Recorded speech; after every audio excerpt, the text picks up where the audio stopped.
order of the meeting. So let's start by introducing ourselves. Let's turn off our cell phones.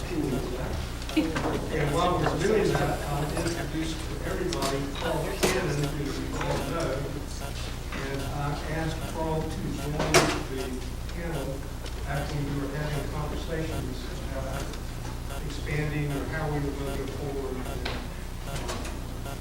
I stopped after Carl because then John showed up from Atlanta, and we needed to hear all that before we expanded further.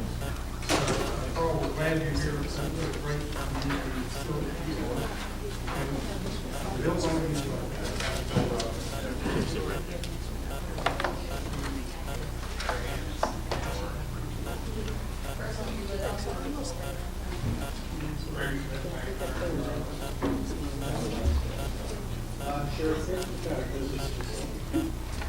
Right now, Charlie Appleby was already scheduled to be out of town, but he is planning to continue. Bob Miller had an emergency meeting this morning that he just don't take all day, so he also was continuing. So I think we're all tentatively aboard as we talk about structure and how and when the process do to go forward. I'll talk about that some more in a minute. I saw that the mayor had come in. Mayor Brown, we're glad to have you here, and we're getting started, and we'd love to have you tell us what you would like to tell us today. Yes. Oh,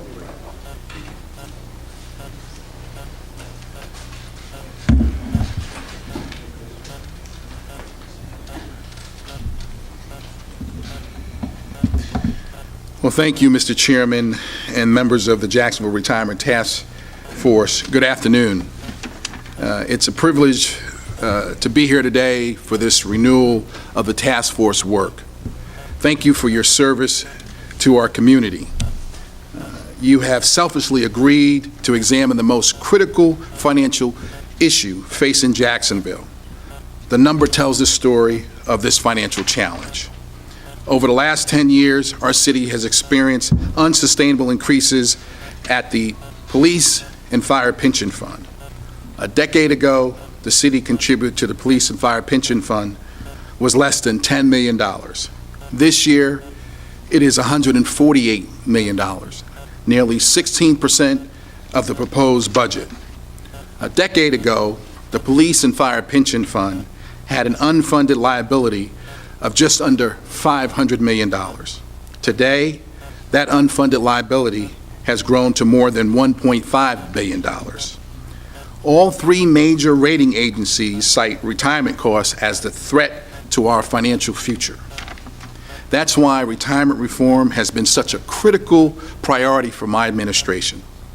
The agreement we reached would have lowered city pension costs by $1.2 billion over 30 years, including $45 million next year and $100 million over the next 5 years. Our agreement included some of the most significant benefit concessions in the recent history of the state of Florida. The agreement would have seen the funded status of the plan increase from 38% to 71%. It would have lowered the pension costs 71% more than the last retirement reform agreement that was brought before the City Council in 2011. Fitch Ratings called the proposed reform agreement a positive that would stabilize the city's pension burden over the long run. I was looking forward to your review of our agreement. However, 9 City Council members fought vehemently to give you and their own Finance Committee the time needed for a comprehensive review, but their efforts fell short. Despite that action, I remain hopeful that we will achieve sustainable retirement reform solution that is fair to both the taxpayers and city employees. We have to act now. Time is short. Fitch Ratings reported that delay in implementing retirement reform could impact our city's credit rating. Your work is crucial to the achievement of retirement reform, which is so important. The sooner we act, the better. When I asked Bill Shy to lead this effort, I told him to fully fully expect the task force provide an independent review of the retirement reform. All of you are smart servant leaders whose only goal is the betterment of our city. As you prepare to restart the work of the Retirement Force Task Force, I would like to offer 2 suggestions on the path forward. First, please be mindful that your work does not occur in a vacuum. At the City of Jacksonville, we have operated under certain legal parameters. Florida law does not allow us to change the benefits of former City Jacksonville employees who've already retired. It does not allow us to take any pension benefits that current city employees have already earned. For the last 12 years, the city has provided pension benefits to police and fire employees through an agreement with the Police and Fire Pension Fund that does not expire until September 30th, 2030. That agreement is currently the subject of litigation in the federal court. Second, I urge you to be mindful of the progress that has already been made. As I said earlier, our retirement reform agreement included some of the most significant benefit concessions in the recent history of the state of Florida. The Florida Times-Union recently reported that our agreement was much more aggressive from a benefit reform standpoint than either the Florida retirement system or various Florida cities. Rather than reverse the progress we have already made, I encourage you to build on that progress. Focus on the one issue that united those people who have expressed concerns about the agreement: the unfunded liability. Our agreement would have seen the funded status for the Police and Fire Pension Fund increase from 38% to 71% between now and its expiration in 2030. That would have been a major improvement, but I firmly believe we can find ways to build on the progress we have already made and accelerate the payment of unfunded liability.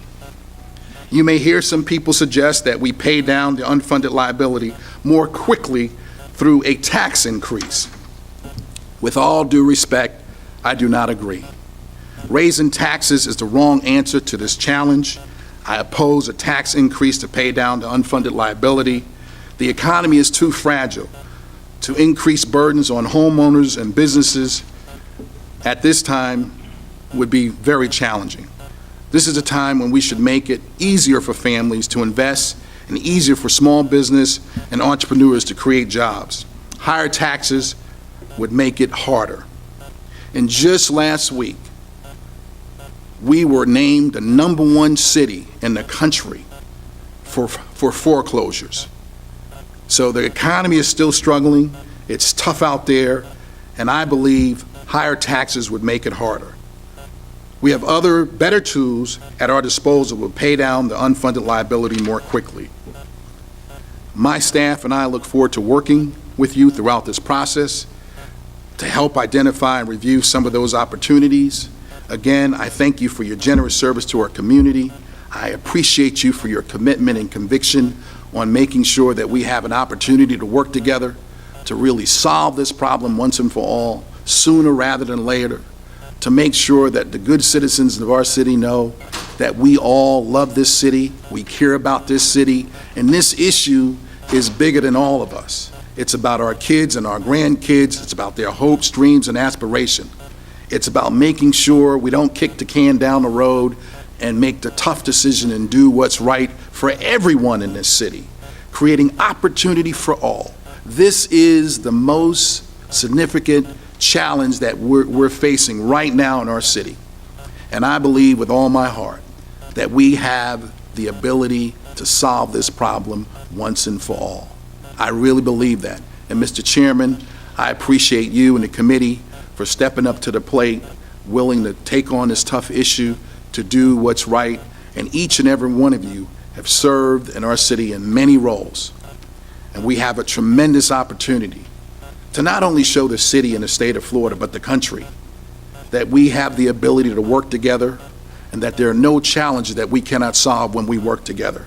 When we work together, good things happen. We can be the model for the country to make it work for everyone. Thank you, and God bless you for your commitment for this service. Thank you so much, Mr. Chairman and the committee.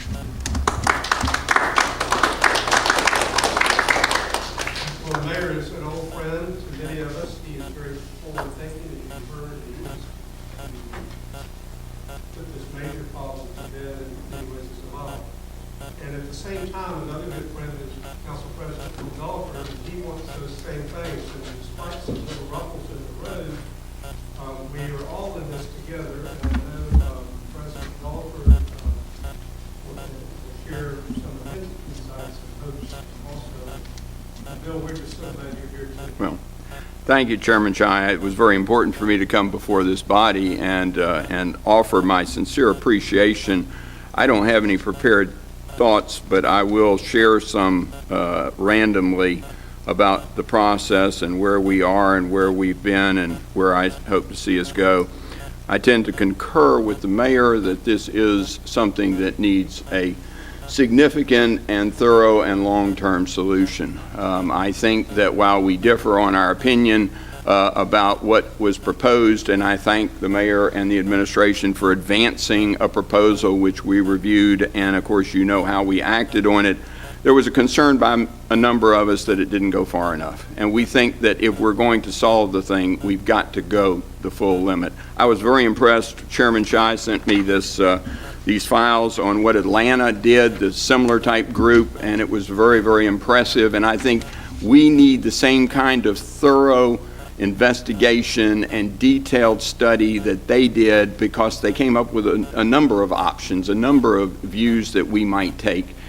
And I would submit to you that it is a process that may take a while, but very important that it be thorough and that we get resolution to it.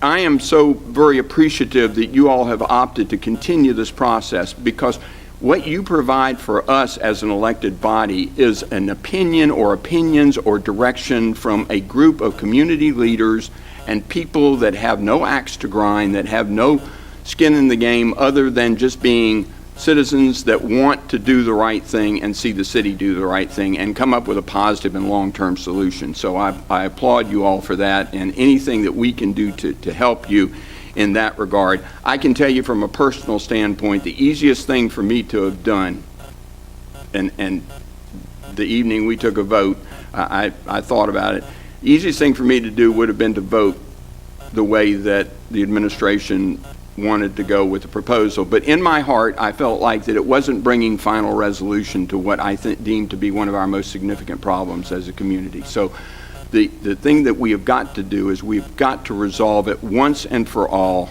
It's going to take a community effort. I'm available. I'm sure that any council resources are available to you all to hopefully get this thing resolved and finalized, and to the betterment of not only the community as a whole, but the employees that are directly affected by it. So again, thank you all for continuing this.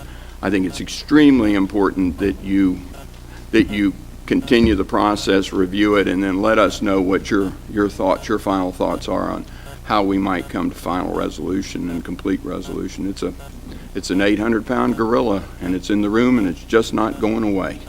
So again, thanks. Thank you. We really appreciate this.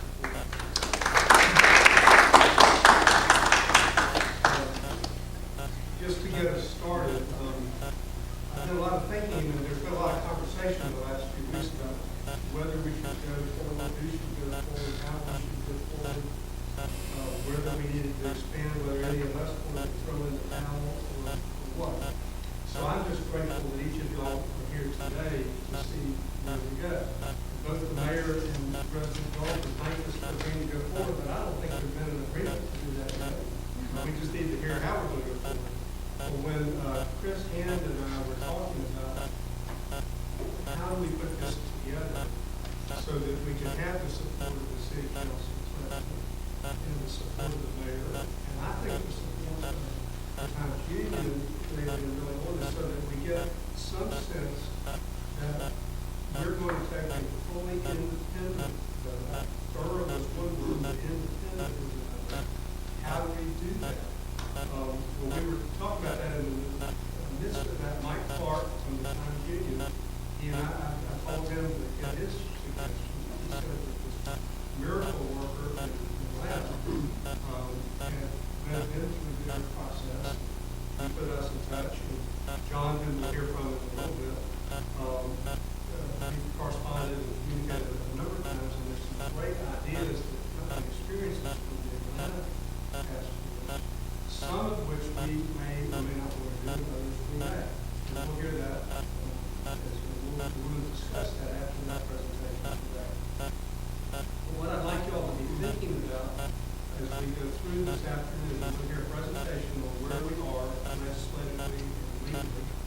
going to have a presentation from John King at the Police Department Pension Board.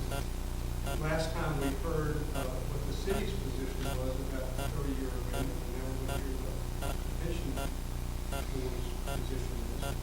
Not the total position, but the position that we'll understand, because this 30-year agreement is a real legal construct of restraint within the gap.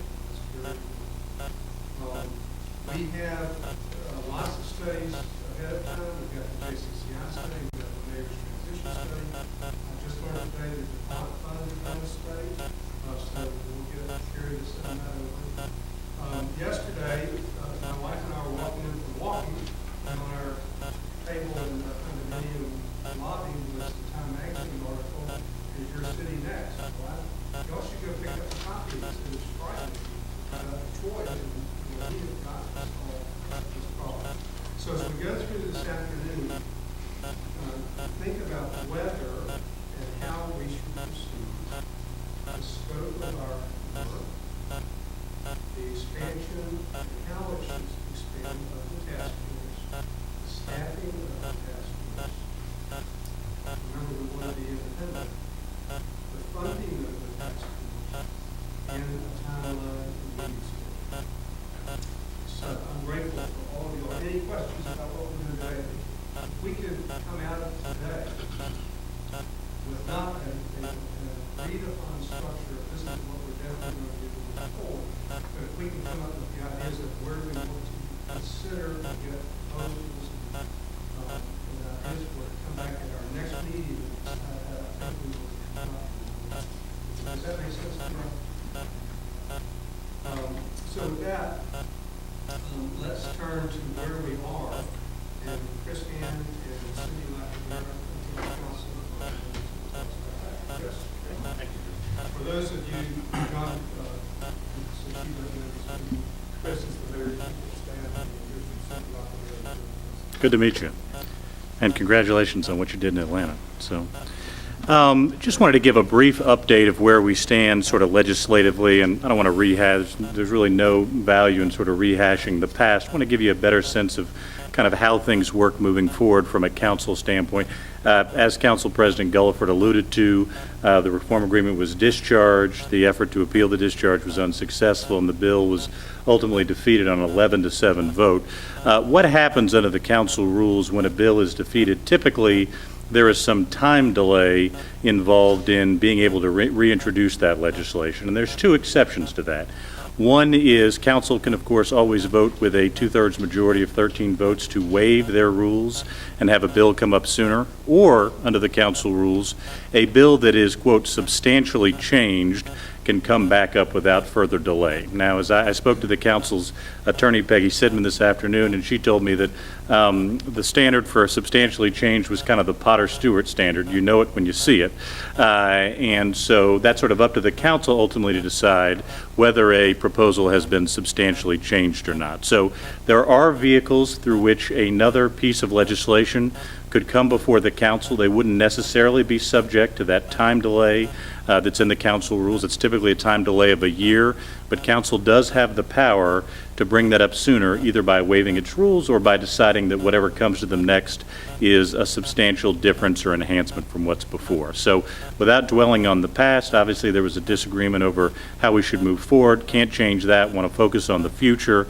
There are some opportunities to bring this forward. Now, if I could, Mr. Chairman, I'd like to introduce Cindy Lacadera, have her talk about a couple of the different items of litigation that the city is involved with, because obviously that provides a backdrop and an overview of some of the work you're doing. So, thank you very much.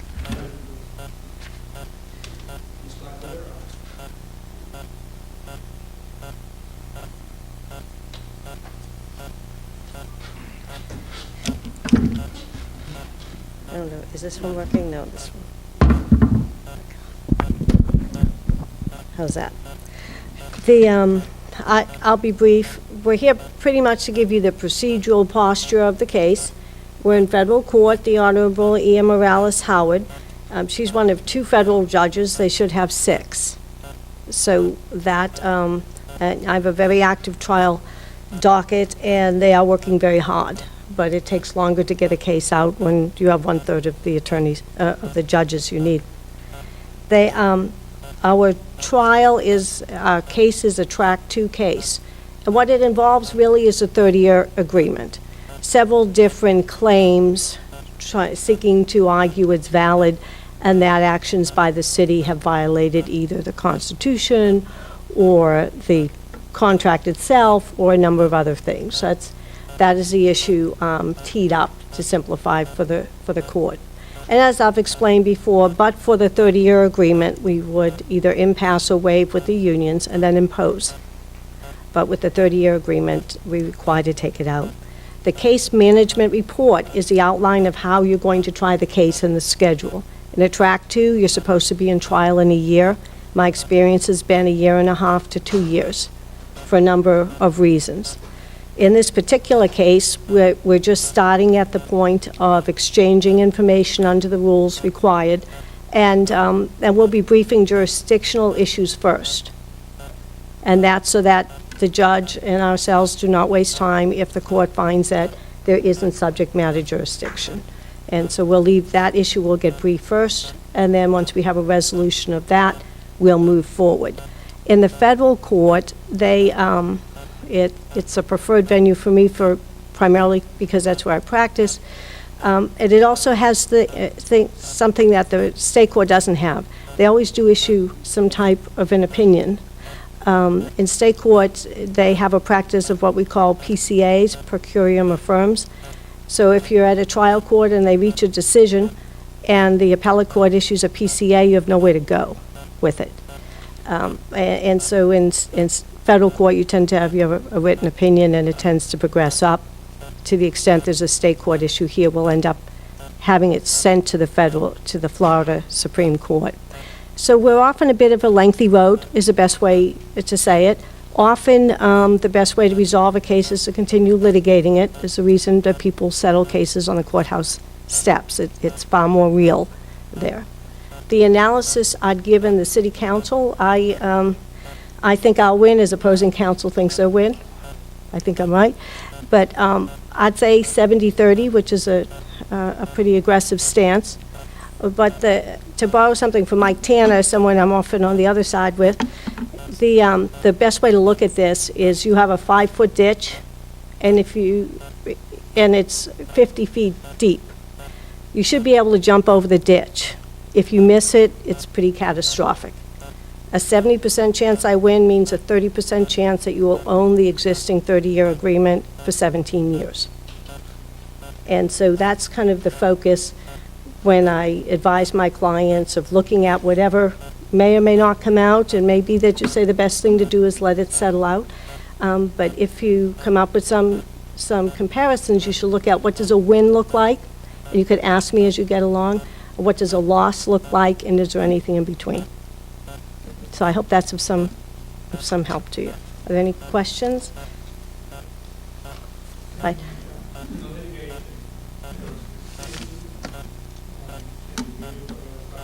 No, that's a good question. One would think it is, but no. It is some individuals, from 6 individuals, one of whom is not in the unions. And then what's happened is they named the police and fire pension fund as what they call a Rule 19 defendant, which would make you a plaintiff, but they're not. And so they're named as a defendant. They then sued the city. And so that tees up the people with the assets really to fight with each other. And the 30-year agreement is owned by them, which is why they were a Rule 19 defendant. So the police and fire pension fund really teed up the question. That's why the dispute is between us. But for that agreement, we could impose with the unions or reach an agreement. It is important to remember that what we tried to do, what we were unable to do, is convince the police and fire pension board to modify this agreement willingly. With 3 votes of the police and fire pension board, they can modify this agreement, the litigation goes away, and we address it. But we didn't have the 3 votes. Instead, we have a lawsuit. Their expenses are paid out of the fund to litigate against the city. All those are considered. But no, it's actually the fund and the city in a dispute, as they were 10 or 15 years ago, and as they resolved at that time and brought it forward.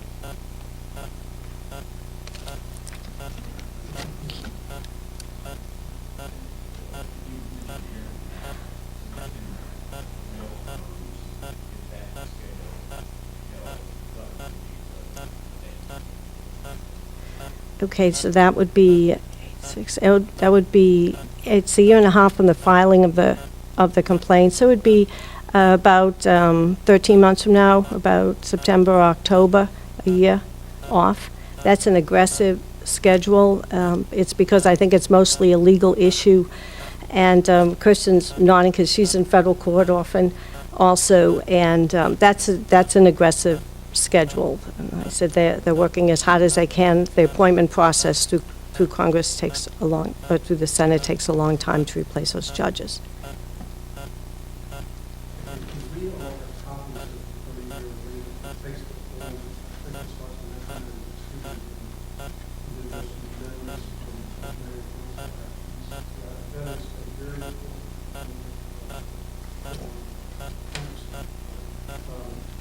and that really is, that is a significant difference. And that's really one reason, there you go, he is committed, and he's got a different view than the council, and that's fine, that's why you have the courts. That's why you have the court. Until the court decides it, we have this element that we're trying to deal with, because our goal is really to get everybody from the city. We can do the unfunded liability, and what's called the normal liability. You all remember, I think Charlie Appleby was the one at our last meeting, that light bulb went off, and we just said, we want to separate out from the unfunded liability. So that really is a major thing that we do. But the 30-year agreement is very critical. Mr. King, we would love to thank you for all your service to our community. Sheriff's office and our, we have tremendous impact on this.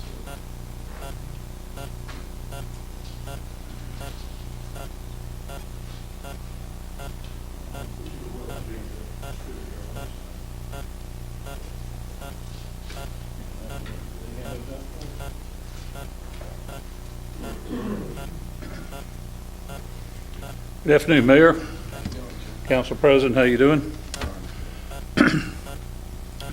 I'm John Keene. I'm the Executive Director and Administrator of the Jacksonville Police and Fire Pension Fund. Our office is at 1 West Adams Street here in downtown Jacksonville. 3 speakers, including the chairman, have mentioned the 30-year settlement agreement. That's an important legal document. Every word in that agreement was drafted and approved by the Office of General Counsel. That agreement originally started in the early 90s as a result of litigation, was amended and restated in 2000. And on behalf of the board and our 5,000 members, we certainly want to thank you for taking your time to serve our city in this important capability. And this little handout I've given you, I'd like to walk you through it real quick. I'm not going to take but about 1/3 of the time the chairman has generously allocated to me. The 3rd page is the law.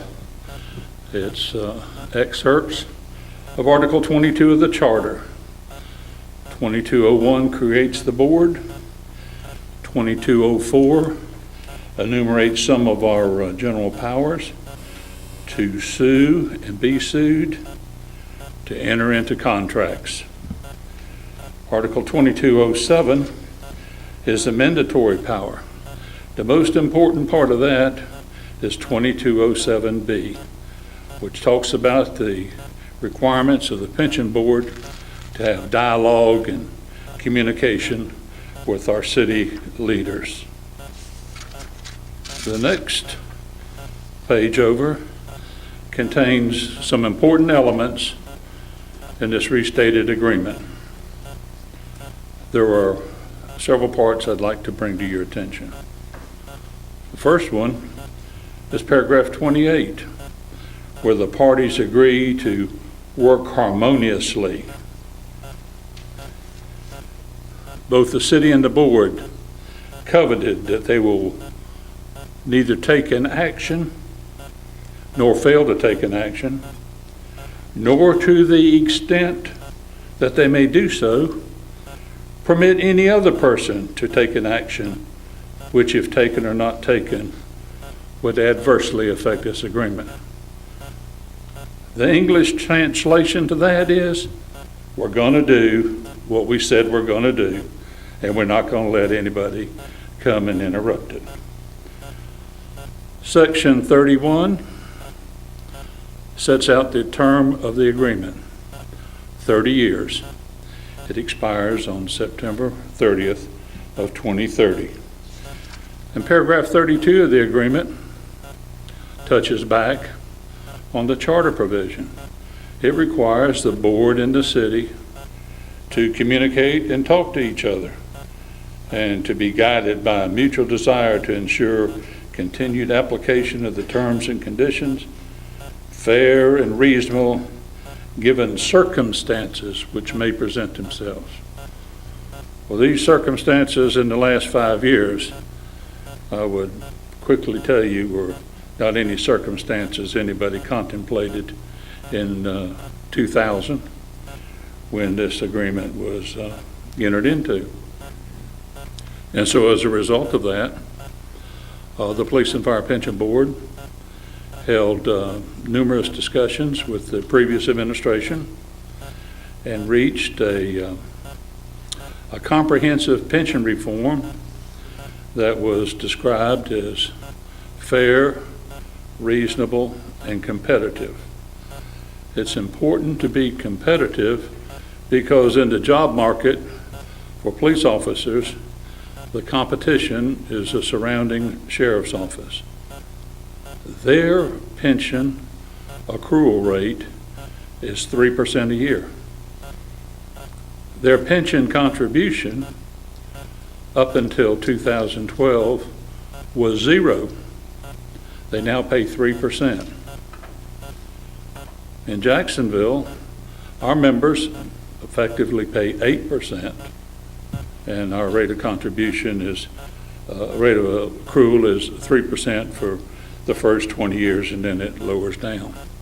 Under the proposal that we had reached with the previous administration, the rate of accrual would have been decreased.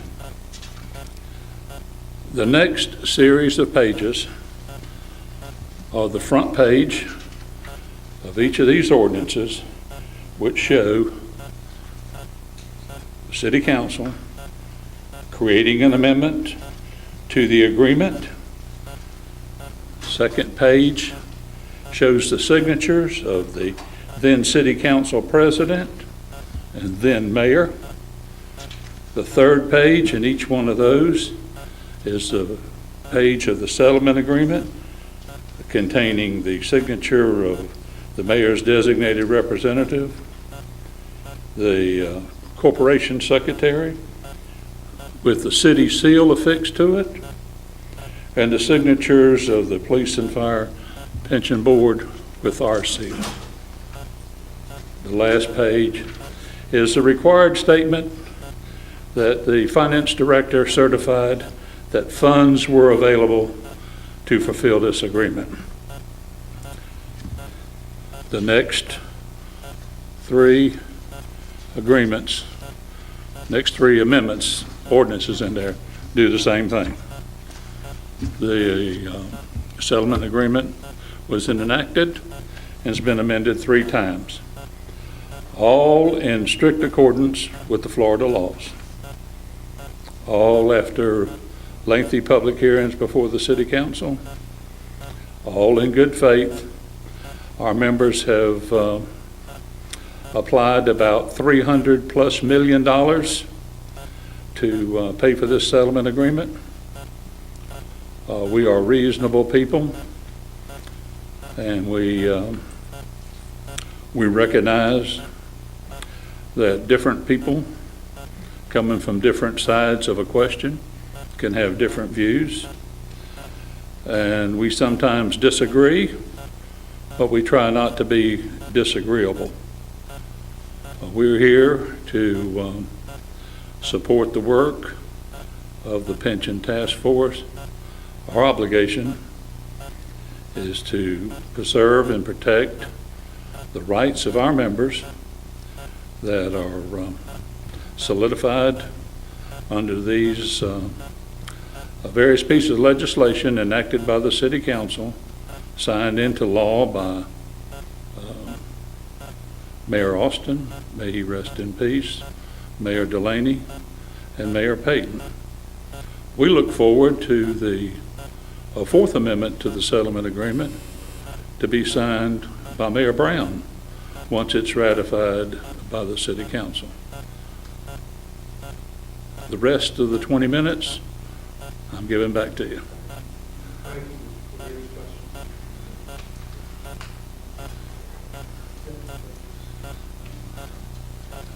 Good afternoon, Mr. Chairman. Fine.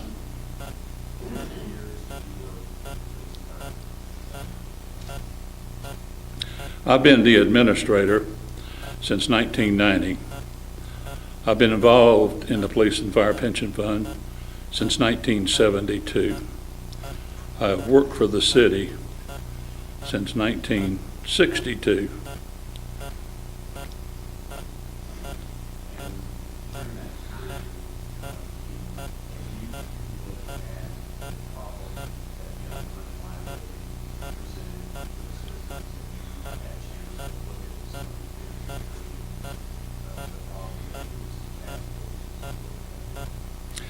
Yes, sir. A number of years ago, former Council President Fussell wisely created a Pension Sustainability Committee, which we served as a technical advisor to.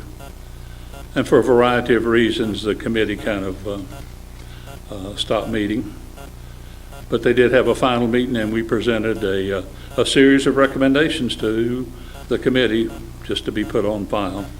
Over the years, I would estimate we have advanced probably a couple hundred suggestions. One was adopted. The rest, they maybe still be thinking about.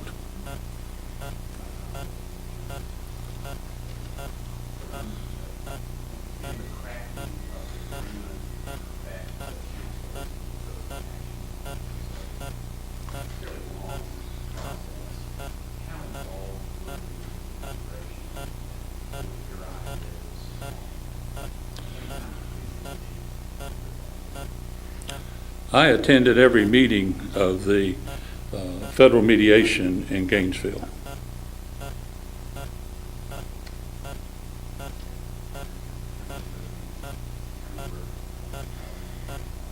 There's probably 8 or 10. It seemed like 50, didn't it, Chris? But there was 8 or 10. There was a significant number of meetings.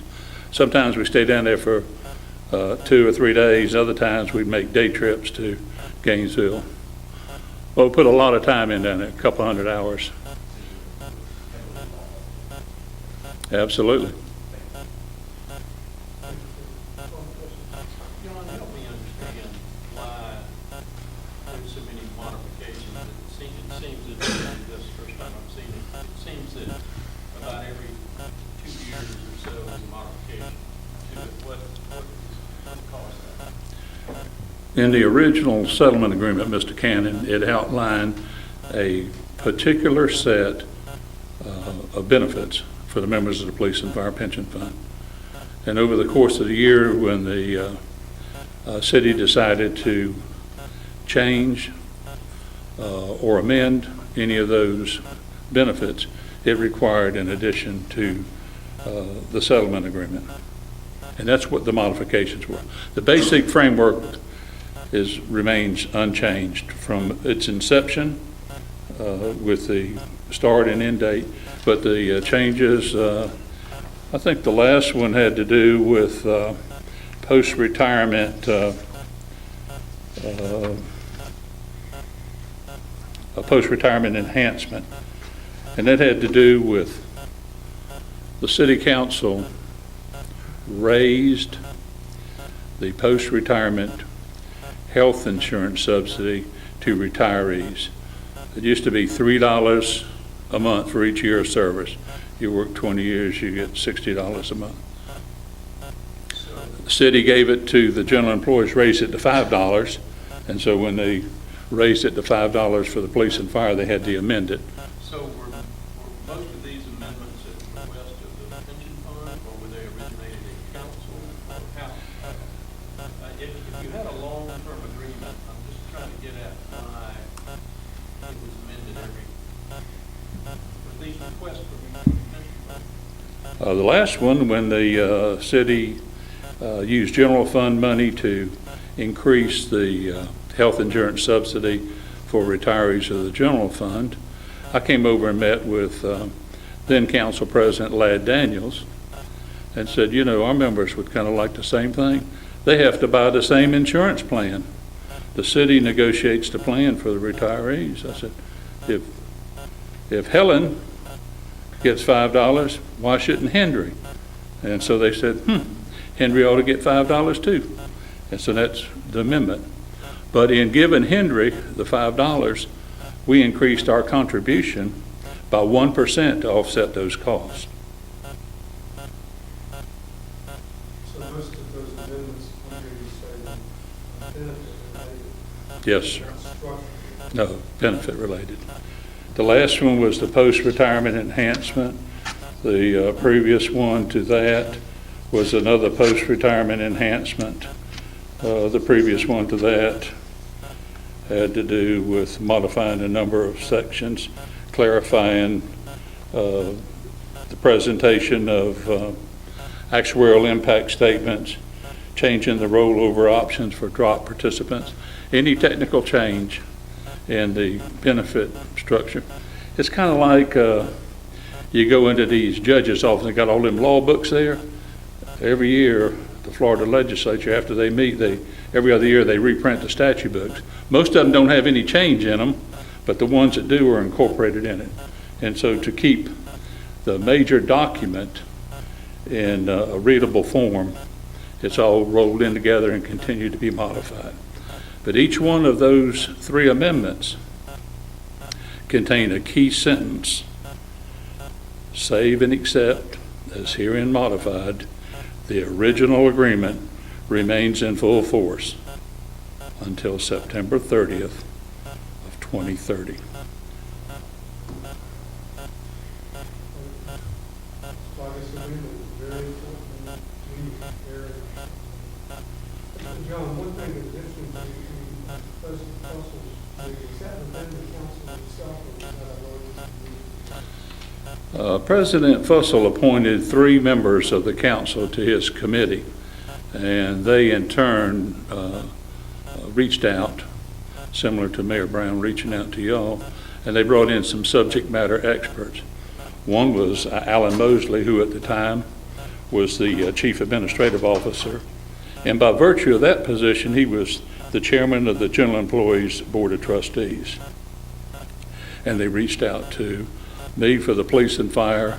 They picked up a representative from the Correctional Officers Pension Fund and the Retired Employees Association, so that they had people who were involved in the day-to-day administration of the pension funds, as well as beneficiaries and retired members, all involved.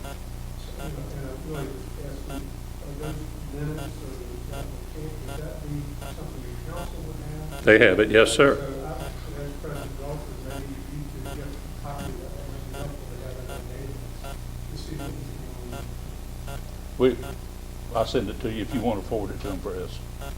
We have it. We'll send it to the president so he can send it to y'all.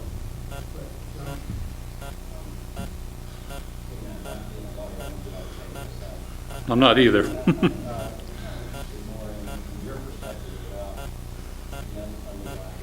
Mm-hmm. Mm-hmm. Mm-hmm. Well, it's not just my perspective, it's called the facts. And it's also called the Federal Reserve. Their policy of maintaining 0 interest rates has affected not only the police and fire pension fund, but every pension fund, every endowment and foundation, all across our country. The genius of the effective operation of the pension fund is to have an actuarial assumed rate of return that you meet on a consistent basis. As most folks know, most 401 plans went to 201.5 plans because of the worldwide economic crisis and financial meltdown of the domestic finance situation in the United States, as well as the housing crisis. So when the interest rates are 0.25% to 1%, the interest we're going to get on bonds, which is a substantial component of our investment portfolio, is next to nothing. Some folks, historically, believe that bonds are safe. Right now, bonds are the worst investment you could make because of the low returns and the danger of inflation. You commit to a big bond portfolio at 4.5%, think you're doing good, and for our senior folks, I think Mr. Cannon, you and I are about the only two that fit in that category. We can remember when President Ford was here, when inflation was 16%, having a small boxcar load of 4 to 7% bonds is another financial disaster. But the short answer to the question is interest rates. If interest rates returned to their normal range, 6 to 8, the unfunded would go down by 1/3 to 50% as soon as those bonds were replaced. Let me ask one other question. We need to hear from Mr. John. Just give us a brief summary of how you all are governed. What's the governance? How you do that? Sure.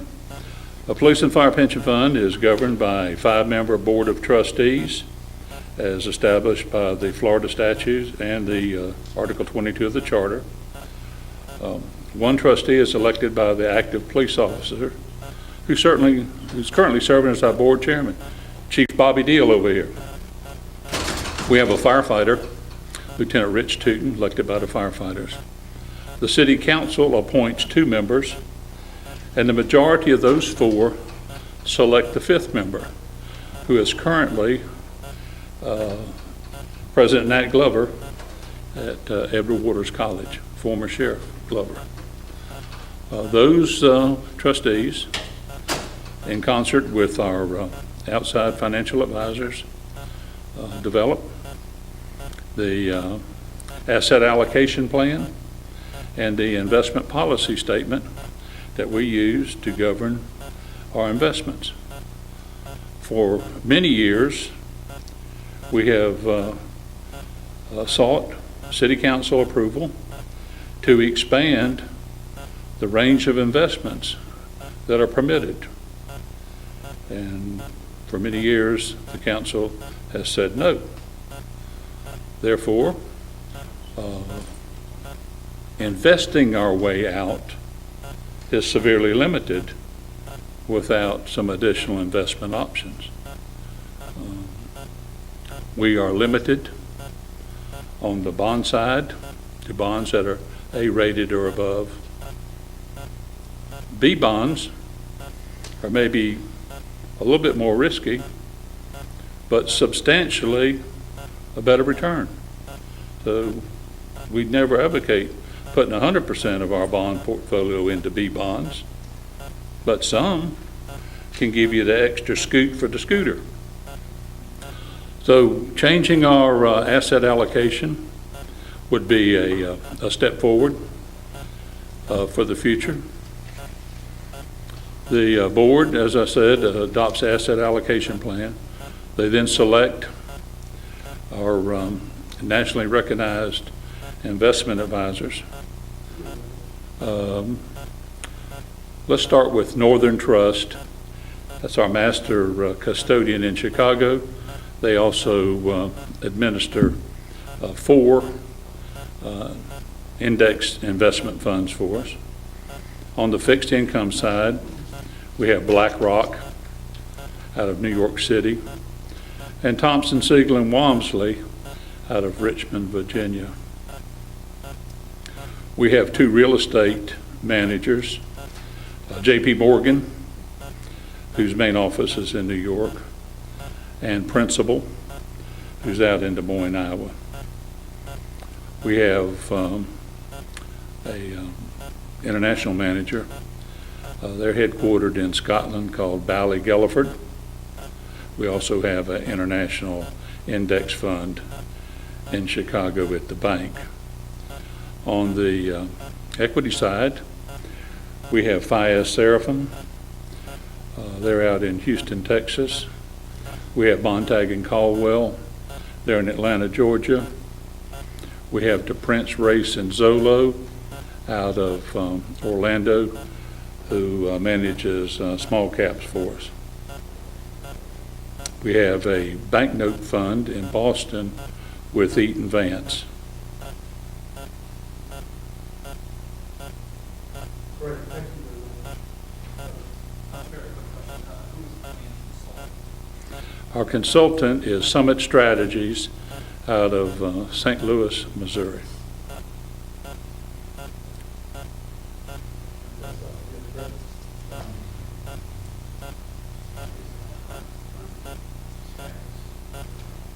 About 40%.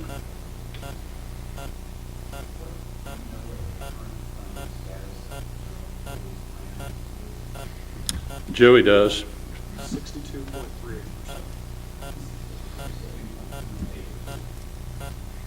And the correctional officers?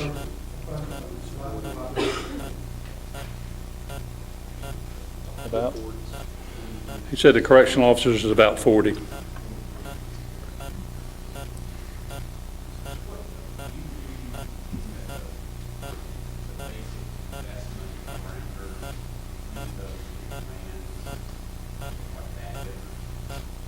Yes, sir. Yes, sir.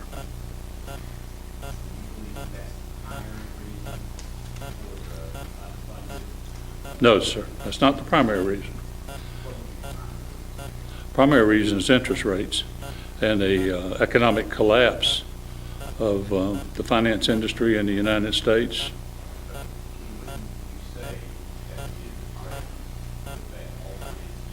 No, sir. Because they have investments in different places. You're only affected by the bonds if you're in the bond market right then. And because we couldn't be in some of those other places, our eggs were in a smaller basket, larger basket with more eggs in it. That's what it's all about.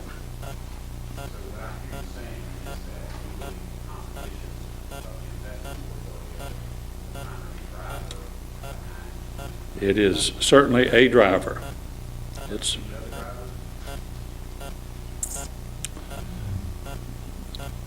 that can be fixed here locally? No, sir, that would be the main one that could be fixed here locally. One quick, what was the return? Do you have the 2012 return? And what did the fund return? As of June 30th, we were up right at 19%, 18% after fees for a one-year look back. Year ending September 30th of 2012, 13, 14%, something like that. We have made significant recovery since 2009, when the pension fund was down to a little over $600 million. Our assets today are $1.3 billion plus. Now I know that hearing these unfunded numbers, generally could send a shudder through everybody. Never fear. With the advent of consolidation, the Police and Fire Pension Fund had 15% funded. We got all the way to 100 plus and then started coming back. So, you know, much of it has to do with economic and market conditions. And second to that, the general market condition, the primary driver is the asset allocation plan and the selection of managers.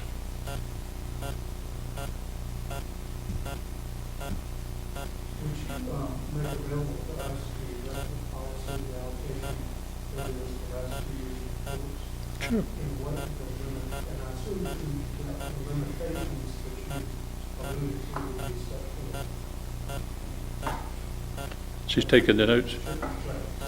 I'll get that from you. Bill? Just to sort of go forward with this, the allocation policies are different for the Somewhat. set forth by the council. And that's set by the council, Correct. So, Carol, if we could get into those, all those different things.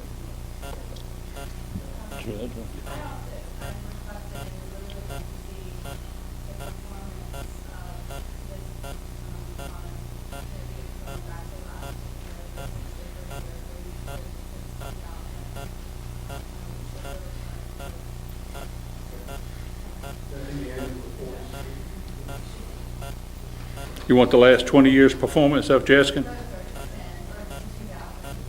All right. I'll keep looking. I want to make sure she's getting it down because I'm going to get with her and she's going to tell me what to do. I can remember a lot of things, but not everything. I just got to say this was very helpful. I think this is good.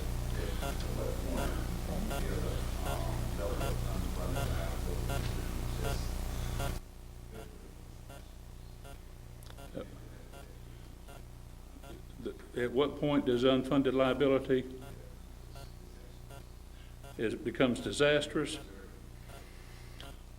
Well, because of our 40-year history and knowing from where we came, both funds were meagerly funded prior to consolidation. The city fathers and mothers at the time is almost like on a pay-go plan. Whatever the expenses were going to be, the retirement benefits, that's what they would appropriate. Nationally recognized experts, they like the 70 to 80% as a stability factor. But it's important to note that when you say you're 50% or 70% or 80% funded, it's really like having a mortgage on your house. You pay the payment this month to the bank, they let you stay there. But you owe the bank two numbers. One's the monthly payment, the other's the balance on your mortgage. Now, this balance on the mortgage is what is referred to as the unfunded here. We don't owe all that money today. We don't owe that money to some people for the next 25, 30, or 40 years. But it's a long-term obligation. It's not something that we got to gang up today to pay because our members are not eligible to collect that money, until they retire, and then their spouses cannot get it until the member dies. And we wish them all a long life, but although it looks like we owe a lot of money, we're doing quite well. More is better, but nevertheless, we're stabilized. The national economy is turning around. Mayor points out things are going slower here in Jacksonville and in some places, but we're doing a lot better than some other places. So all things being equal, we're not crawling, we're walking, we're not running. But the council has to budget that. I beg your pardon? The council has to budget that shortfall, as though it were recurring. No, sir, they don't do that. No, sir. No, sir. Now, next year, because of a change in the governmental accounting rules, the unfunded actuarial accrued liability is going to move from a footnote back in the back of the financial statements, moving way up front where the other debt of the city is. But this is long-term debt that has to be paid over generations. I'm hearing you say it's not a statutory obligation. It's a contractual liability. It's contractual liability. It's also required by the Florida statute and the Constitution that we have to certify to the city each year the amount that's required to meet this long-term payment on our amortization schedule, which currently runs until 2024. Let's, we want to hear more about this, but we need to hear, we need to talk on this. It's been very helpful.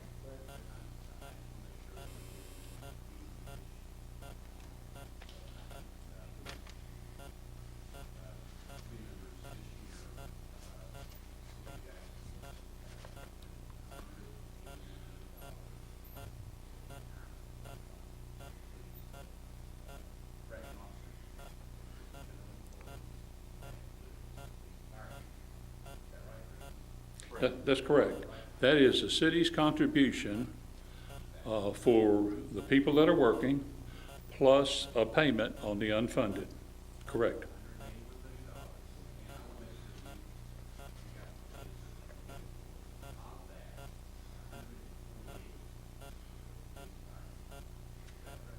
Correct. Which is a very large increase over last year. Yeah, I'm looking at 40% of the needs.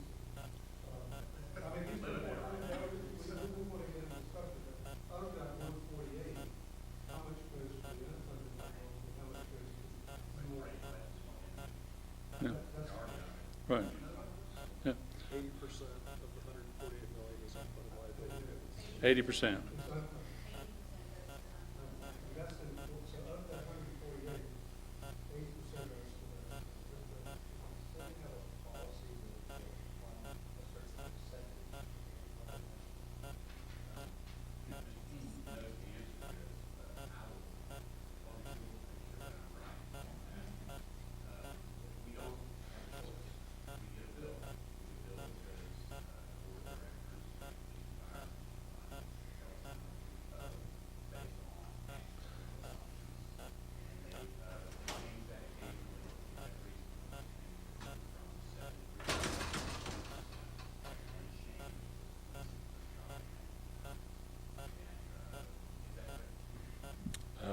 You're correct so far as you're going, but there's two other pieces to it.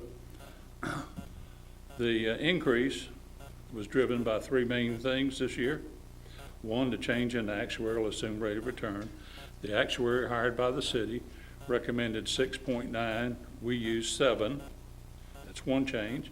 The other change was a change in the salary assumption that the former Finance Committee Chairman said he wanted last year.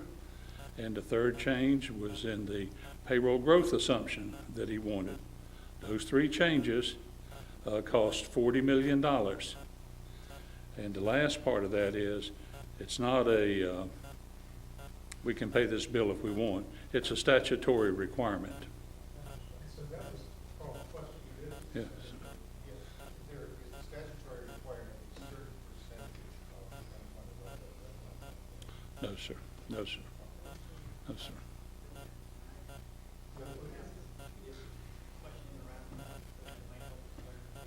Does the state of Florida require the city of Jacksonville to make the actuarially required contribution every year? Yes, sir. Has the city in the past not? No, sir. They've always paid. Okay, so the city always pays the actuarial required contribution. So what happens is as you make these different assumption changes. Did you want to say something? In order to try to get a more realistic view of that these changes flow through. Yeah. Try not to give them legal advice. They don't make it. No, I just want to let them I know. send them a proposal. Yeah, yeah, yeah. So as you make these changes, they flow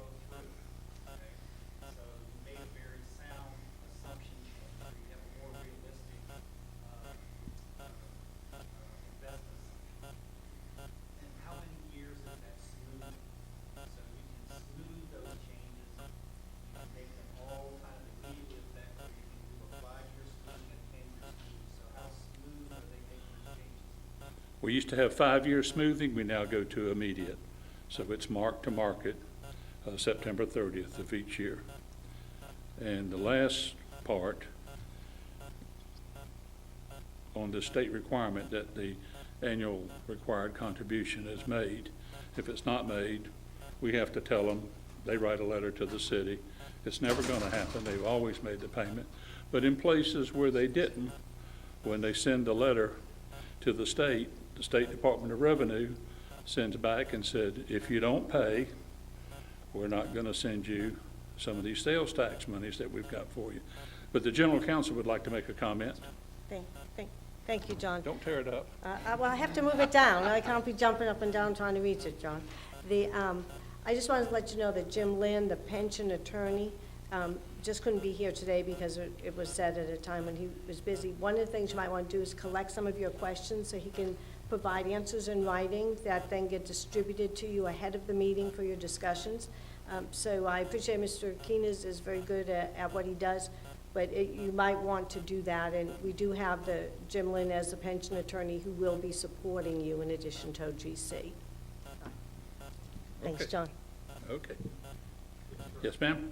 Question about the smoothing piece. That was recently stopped, right? So we're not going to smooth the Correct. other time. Correct. When was that practice stopped? And what was the reasoning behind stopping? It was stopped this year because when you smooth, we wind up with critics saying it's not the actual reflection of the financial status. If you lost $100 under a 5-year smoothing theory, you report losing 20 for the next 5 years. And so you think you're doing good. Wait a minute, I still owe $20 from 4 years ago. So Going forward, is there going to be no more smoothing? no smoothing. For those of us who lost, smoothing means stepping above a period of time. Right. It's taking the booked investment losses, divide them by 5 if you have 5-year smoothing, and recognize 20% each year. Now, the problem with 5-year smoothing, when you go through a period, the unprecedented period that we went through from 2008 to 2011, you've got 20% from 08, you got a new 20% from 09 plus 20% from 08, and when you get to 10, you've got 20, 20, 20, and before long, this is where you're at.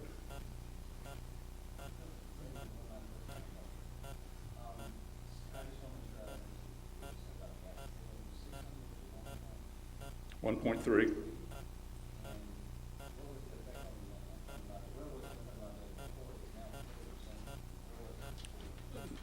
As we moved forward, the unfunded liability continued to rise. It stabilized it somewhat.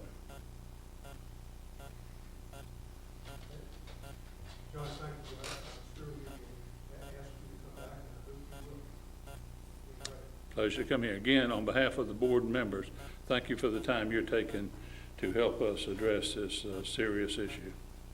Have a good day. If y'all want to take a quick break, and want to go on, we can be out of here. Keep going. As I said, my talk at the newspaper, and we had a thing around, told me about this guy from Atlanta, who did a great job helping them to deal with their mission plan operations. He's done a lot. We've had several conversations. He is so excited about trying to get the rest of the country deal with their pension. So he's got so much energy, time, I think, and ideas and planning that we really are grateful that you come to Jacksonville and help us. Thank you. Learn what Atlanta did so that we can pick up. Thank you. First, let me begin by saying that is a true pleasure to be here. In the last 4 years, I have developed a passion for this issue. I think that this issue is the most important issue facing our country today. And I don't think I need to reinforce that statement because you live with it every day. Let me tell you the Atlanta story. It's one that began 4.5 years ago. I retired as the publisher of the Atlanta Journal-Constitution, and that was after a long career with a company called Cox Enterprises, which is one of the largest privately held companies in the world. And you may know them from Cox Cable in Central Florida and other properties throughout the state. But it is a large $40 billion corporation.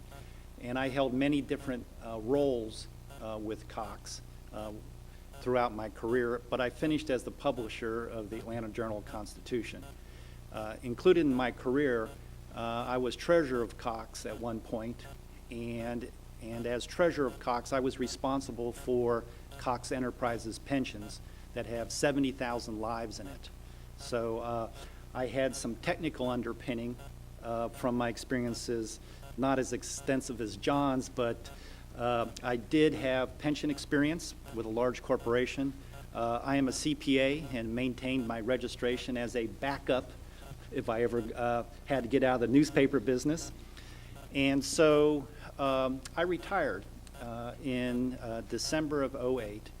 And in December of '09, the mayor of Atlanta, Kasim Reed, called me 3 days after his election and asked if I would tackle the pension problems of the city of Atlanta.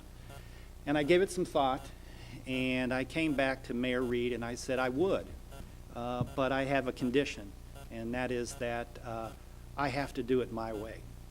And that I had no interest in another study group, that there were many study groups in Atlanta.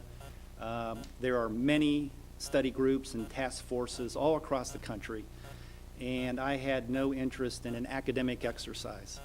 So if he wanted me to tackle pensions in Atlanta, I had a condition, and that was that I was going to design it, and I was going to be independent, and that I was going to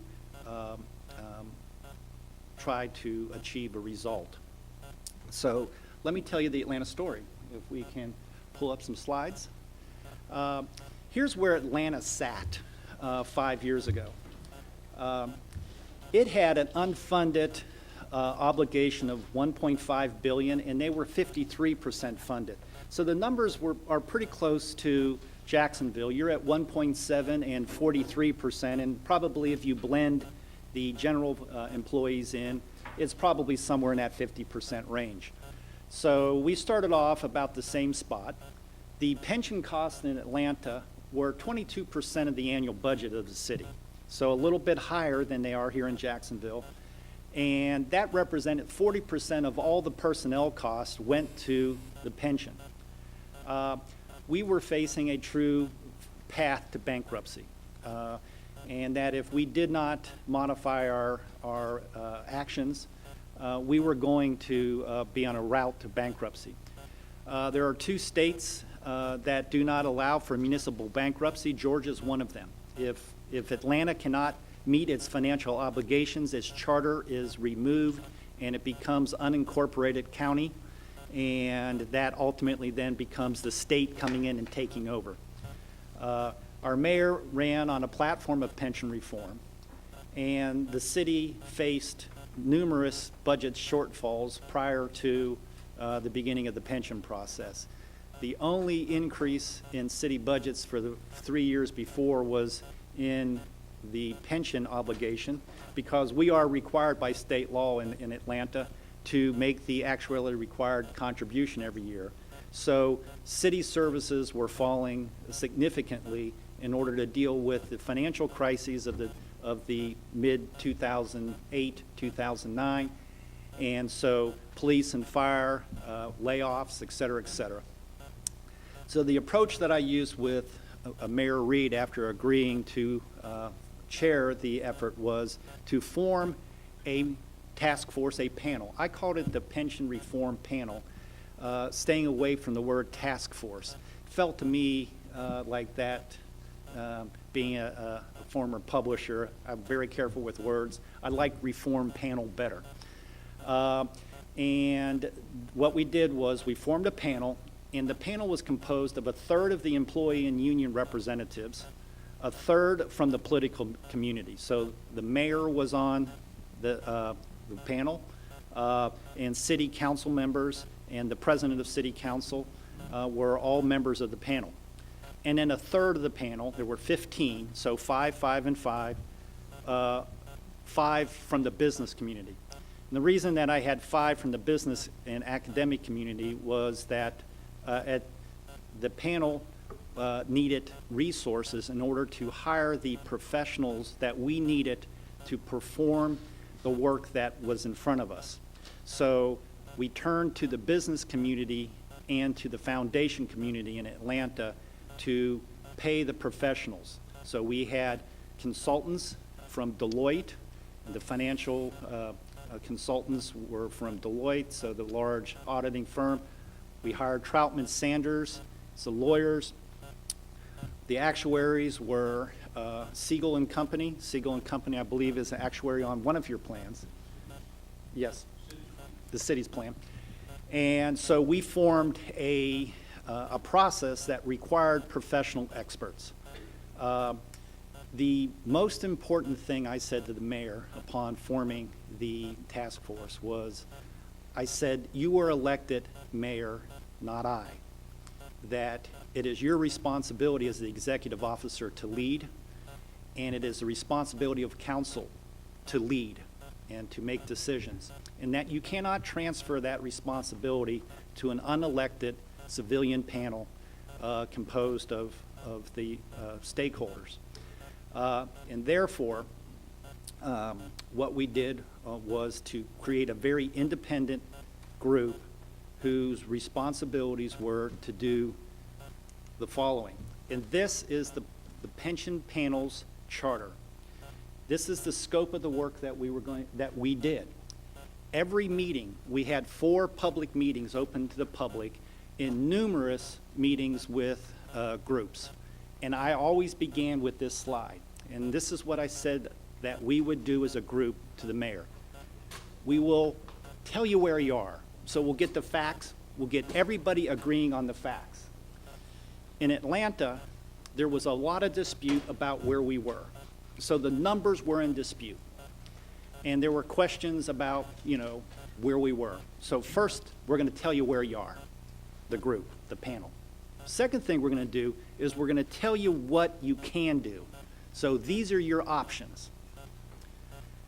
Third, we'll tell you how to execute against those options. So, and the options will include the impact on the city, the impact on the employees, and the impact on the citizens. In other words, what will happen to our tax base. So we're going to do 3 things and 3 things only. Where are we? What can we do? What are our options? And we'll tell you how to execute against those options.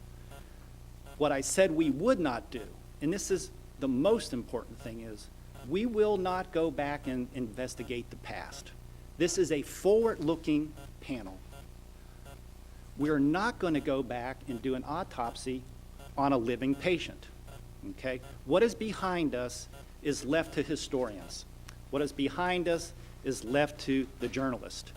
We're going to be proactive. We're going to look to the future, and we'll leave others to tell us the story of history. The second thing we won't do, and this is very important to maintain the independence of the panel, and this I jealously guarded, is that we will not recommend, endorse, or champion any option, any single option. We're going to tell you what your options are, but we're not in the business of telling you, the mayor, and you, the council, we're not in the business of telling you what to do. You were elected. We're going to let democracy work, and we're going to be respectful of democracy. So this is our charter, and this is what we stuck to. And in those public meetings, when we were, tried to be pushed off of charter and pushed off of our task, we would go back to this and say, health benefits. That's not in our charter. We know they're a big problem. We know that they're up there in the same kind of liability possibly as the pension, but that's not in our charter. So we're going to stay out of that. So this keeps us on task. So this is part of the key to success. Now I'm going to double back, to, having trouble going back. Here we are. Okay. The results. With union endorsement, and I'm going to use the word endorsement lightly. Acceptance is a better word, okay? Because there was pain felt on everybody, okay? City Council voted unanimously for pension reform in the city. And I'll show you later the actual plans that were adopted. The existing employees kept their plan. Future employees got a hybrid system. And existing employees increased their cash contribution and share on the investment risk and rewards. And I'll talk about that in a little bit. We reduced the city's liability, the unfunded actuarial obligation, by $525 million. So slightly over $500 million was saved, and the annual required contribution was reduced by $25 million. Took us 18 months to do that. And part of that was the design of the process was designed with legislative requirements.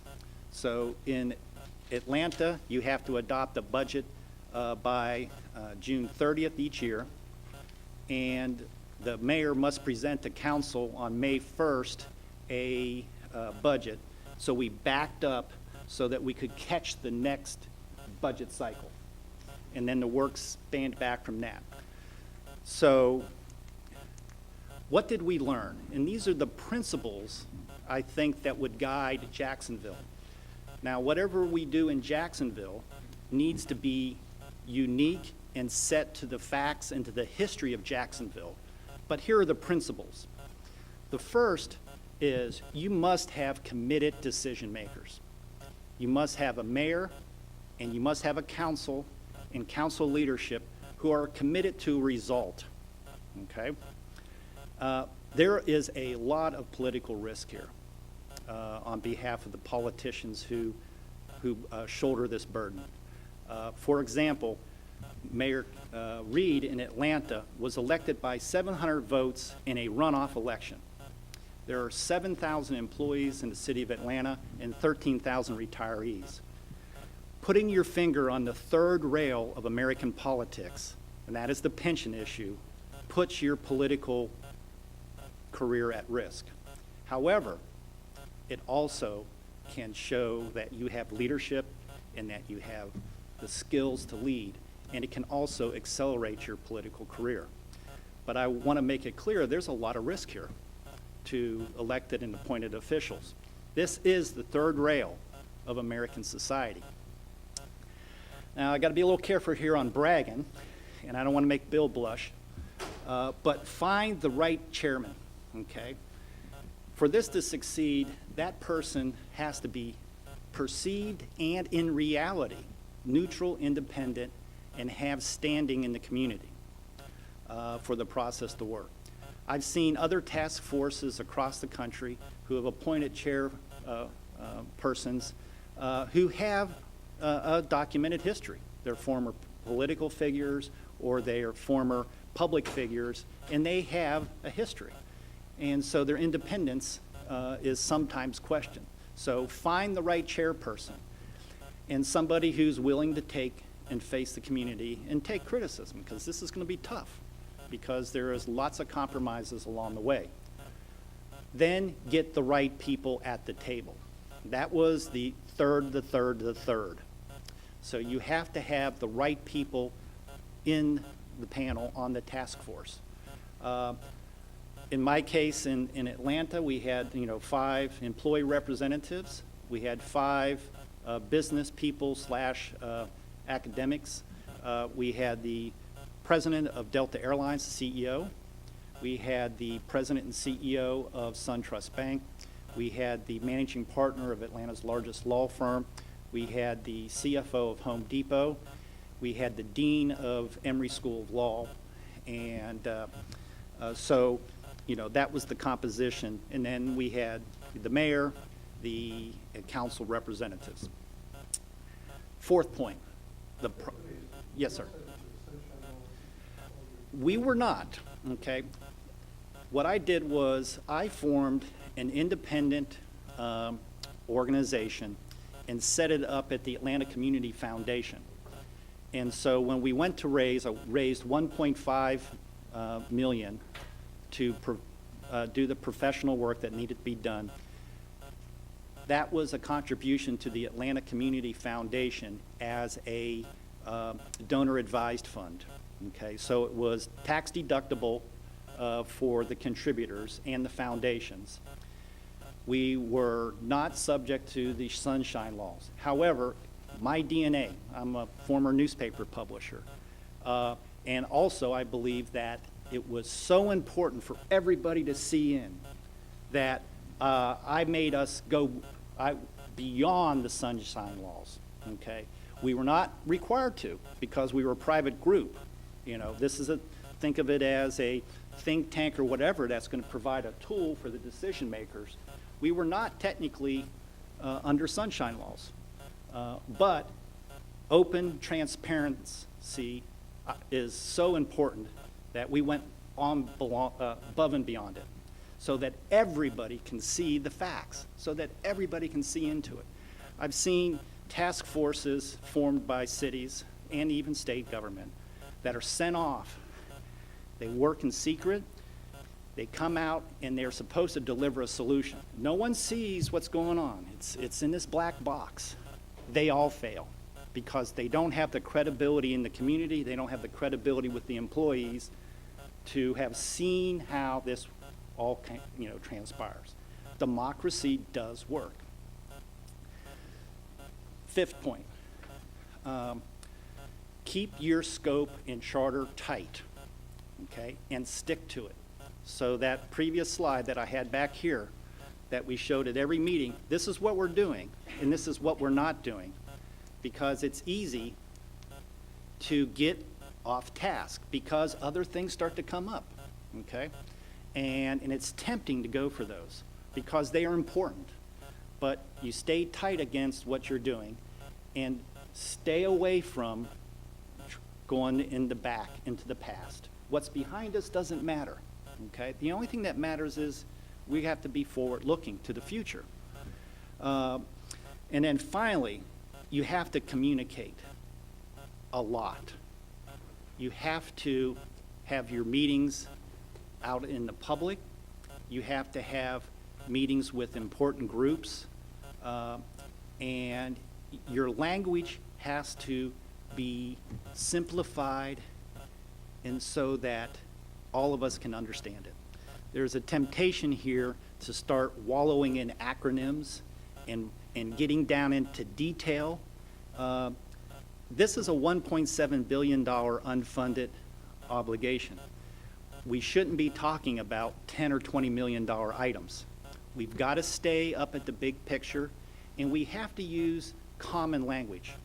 What this is storytelling. We're going to tell a story, and so we have to be good storytellers. And we have to make friends with the media. And having been a newspaper publisher, and we have Carl here, you know, the way you make friends with the media is you let them see completely into the process.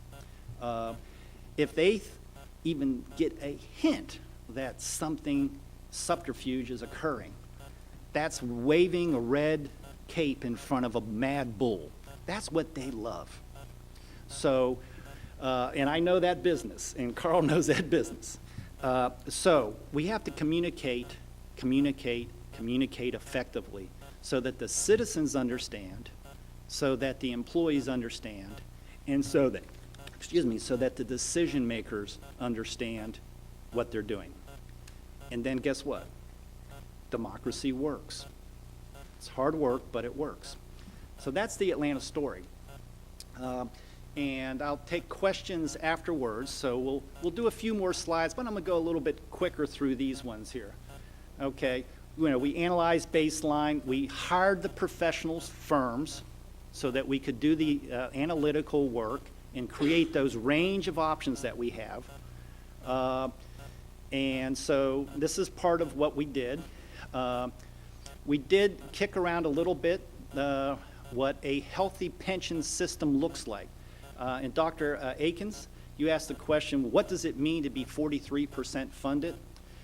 Just a little framework for you, and John, you know this, is in the private world, corporations are subject to the Pension Guarantee Corporation. In order for your pension to remain qualified, you had to be 80% funded or more to be qualified. If you drop below 80%, you go into automatic remediation, okay, in which the Pension Guarantee Corporation steps in and creates a remediation process with you. If you fall below 70% funded, Pension Guarantee Corporation takes your pension over, okay?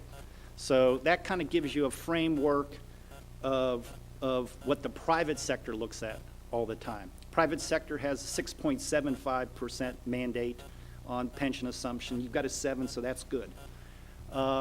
We benchmarked Atlanta against its peers. So we looked at the sheriff's departments, all the police and fire and everything around, a relevant range around our employment so that we could show how our pensions compared to other pensions. And then finally, we showed 17 options and we highlighted 7. And we showed what the impact was on the city, the citizens, and on the employees. Okay?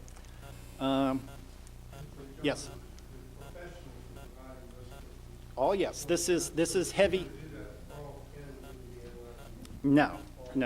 I think John, like, you and I are going to be good friends. This is heavy nerd lifting, okay? So this gets into the heavy nerd stuff. But then our job is to take that very difficult technical stuff and very difficult legal matters and put them into common language so that we can have an intellectually honest conversation. So, yes, that's a lot of heavy lifting, a lot of work here, okay, behind the scenes.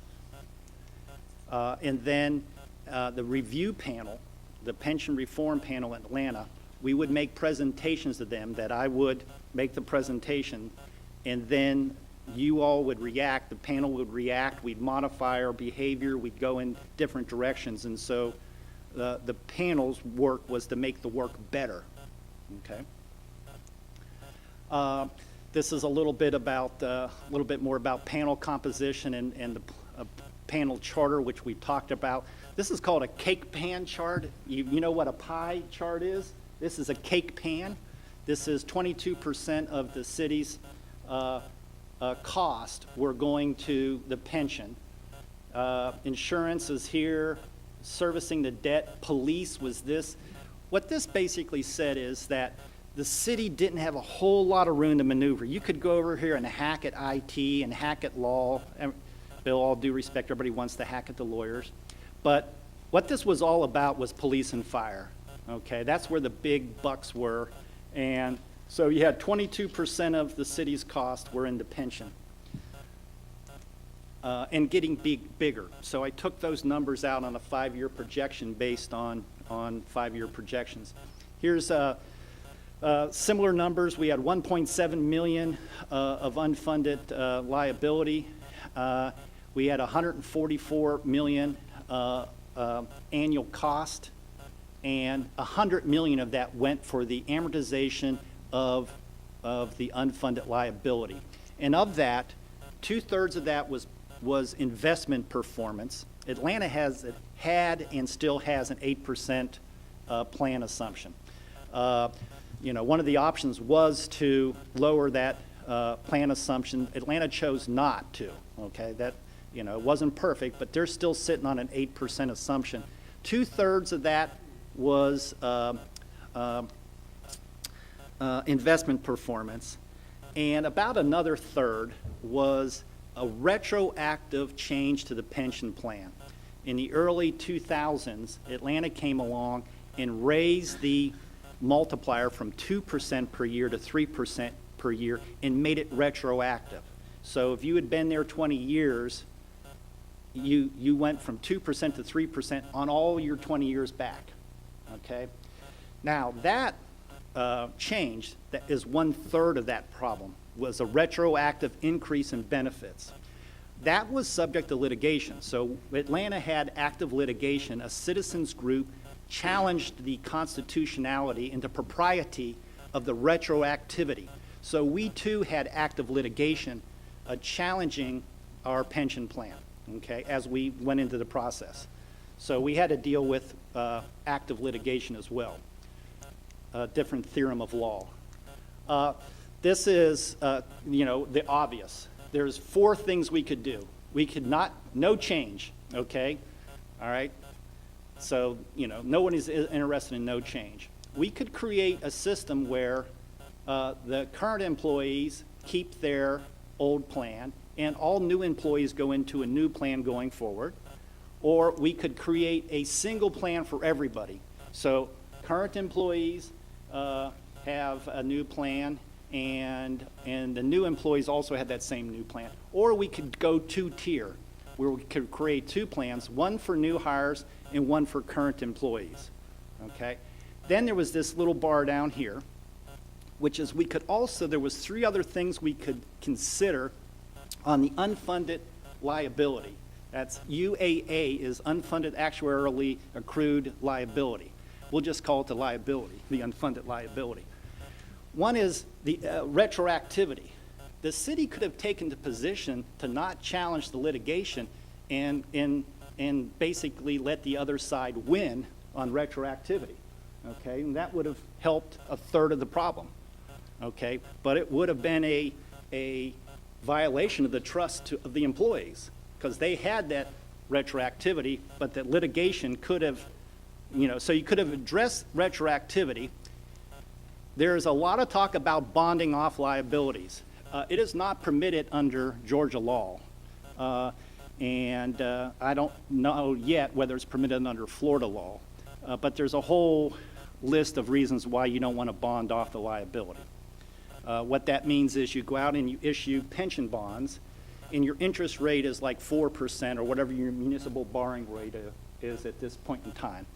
And you hope to arbitrage. You give it to John and you say, make more than 4% on it, okay? So go out and make 8%, and then you have these pension obligation bonds that you're paying 4 on, and so you get a delta. You can improve your situation by bonding it off. Not permitted under Georgia law. I don't know if it's permitted. Does anyone, attorney, is it permitted under? Yes, they are permitted. So you could take a look at that. We're independent, so we present these as options. An option is bond off, okay? The other is a lump sum payout, okay, which will not work here. And under federal law, there was a Pension Reform Act that occurred here in the late 2000s on federal level with the bankruptcy of the airlines. They permit a 70% or call it a 30% discount under federal law. You've got a lump sum, you calculate your lump sum benefit. So everybody has an amount that is theirs in that pension pool. And so let's say it's $200,000 is your lump sum benefit. Under federal law, you're allowed to say, will you take 70 cents on the dollar? Okay, so if you had a $200,000 obligation, you say to the employee, hey, how'd you like a check for $140,000 today? Okay, and just take your lump sum.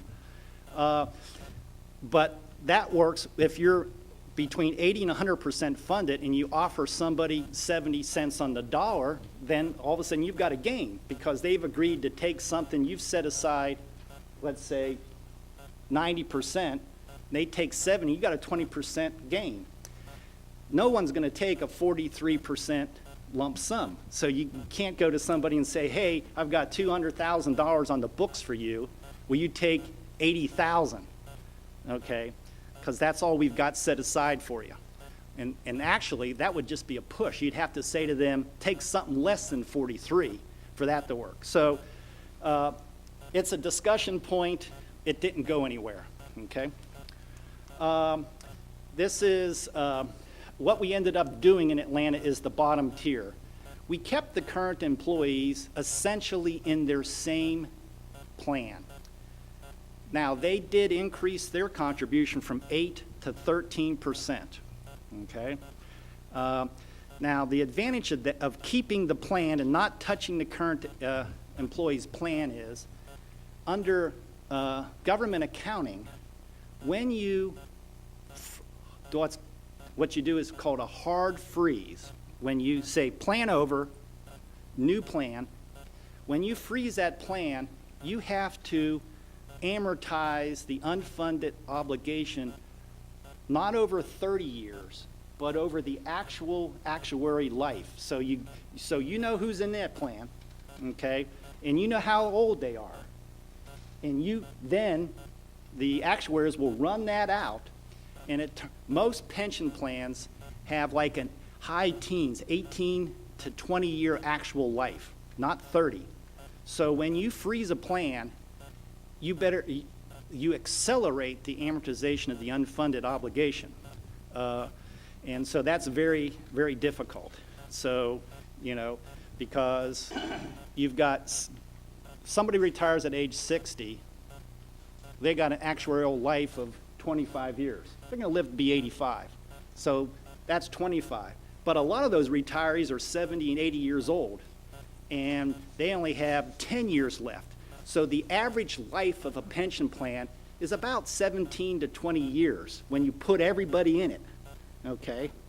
And boom, you get nailed. You go from 30 years to 20 years paying it off. So you stay away from, you've got to work through that issue, okay?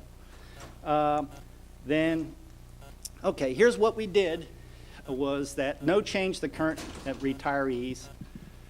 The current employees kept their traditional pension plan, but they went from 5% increase, they went from 8 to 13%.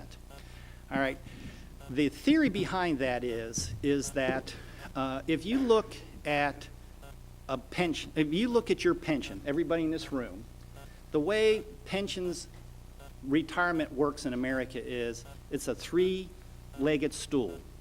A third of your retirement is going to come from Social Security. A third is going to come from your employer in some form, okay? And a third is going to come from your own savings, like a 401k.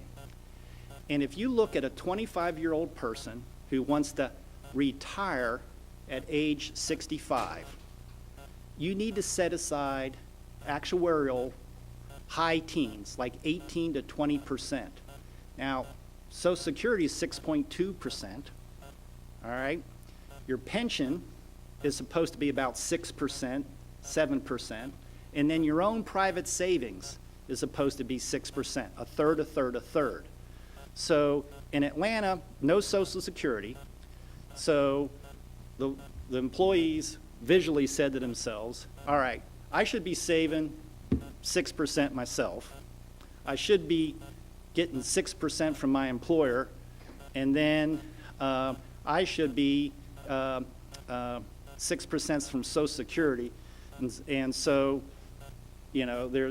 they put 6 and 6 together and said, I need to be 12, 13%. And then they were also facing that maybe that retroactivity lawsuit will actually win. When we did this plan, the other side dropped their case. So they didn't have the risk of losing that retroactivity, so they kept that. So they roll in the dice, and I think you'll have to talk to Jim Dawes up in Atlanta how he got there, but he got there. The new employees have a hybrid plan with a pension and 401k, so they got a skinny defined benefit. They've got a 401k with the following attributes, and then the retirement age got kicked up. You see those 55s to 75s and 60 to 62s. So that's what the future employees will have. And then they also have a sharing in the investment risk. So if they don't meet that 8% investment assumption, the risk is 50-50 between the employees and the city. Conversely, if they outperform the investment assumption, if things are better, then that 13% gets lowered. So that's the Atlanta change that occurred. I want to just test with you, this is helpful to y'all. So, what happened is, Okay. This is just, you know, the $525 million saved on the liability by the changes, and the pension cost dropped from 144 to 124, and then it kind of starts to go up even more. It's like 20 in the first year, and then eventually gets to 25 and levels off, if you look at it actuarially. Little sidebar about law. The legal environment's always important. Atlanta's governed by state law. You got to make the payments every year. Minimum benefits are established by the state. Also, there's minimum benefits established by federal law. Plans must be approved by any improvement can be unilaterally made by government. Any reductions have to have approval of the plan participants. So you can't go backwards unless the employees agree in it, and this is Georgia law. No remediation process. So if you get in trouble, there's no remediation process. Federal law has a remediation process that's highly structured. And so maneuverability is limited under state law, and maneuverability will be limited under federal or Florida law. Whatever Florida law is, that's our sandbox that we have to live in. Okay. All of the changes that were made in Atlanta were litigation-free. We have not been sued by anyone on the changes. It's now about 3 years or so, 2 years, 3 years. So no litigation. So that is and here's some reasons why retroactivity, lump sums are good and bad, pros and cons, and then bonding off pros and cons. That's the Atlanta story. It was very rewarding. If I go back to the early slides, it is all about process design, and how you do this is contained in this slide. These are the principles that I believe can make you successful. So, Mr. Chairman, I'm prepared to take questions. Okay.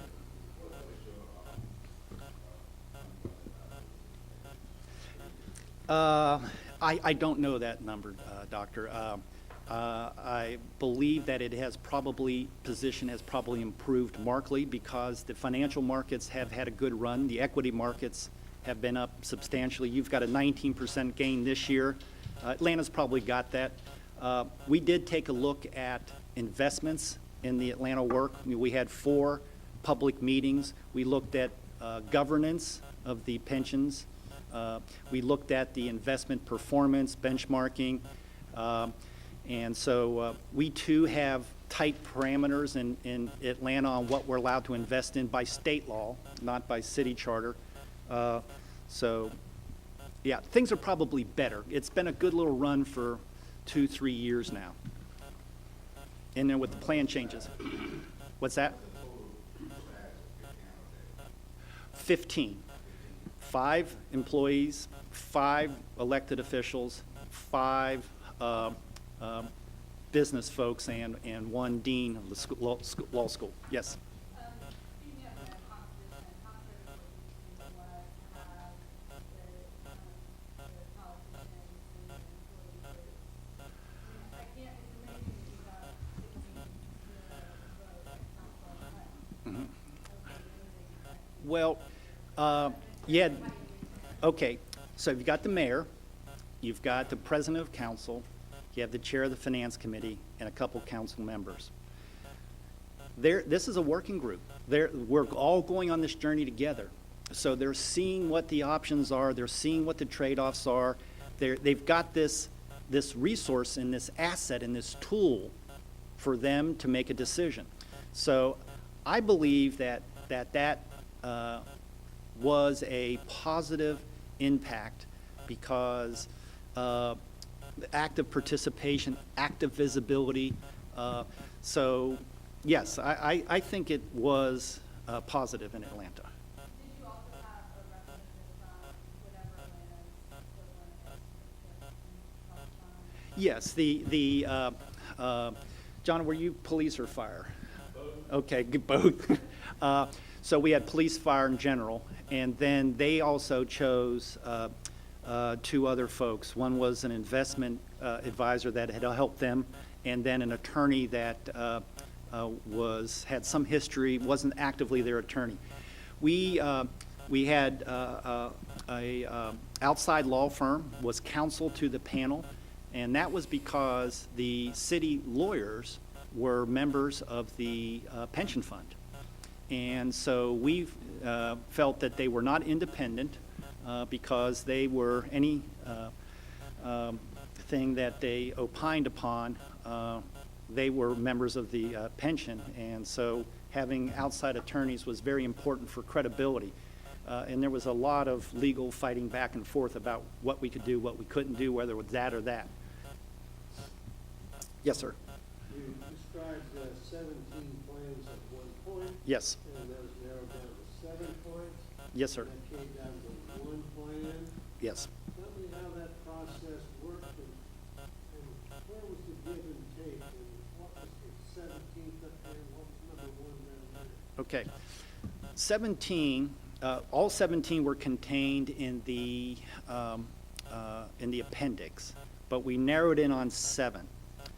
2 of the 7 were just crazy, so that you could show how ridiculous, the outliers were.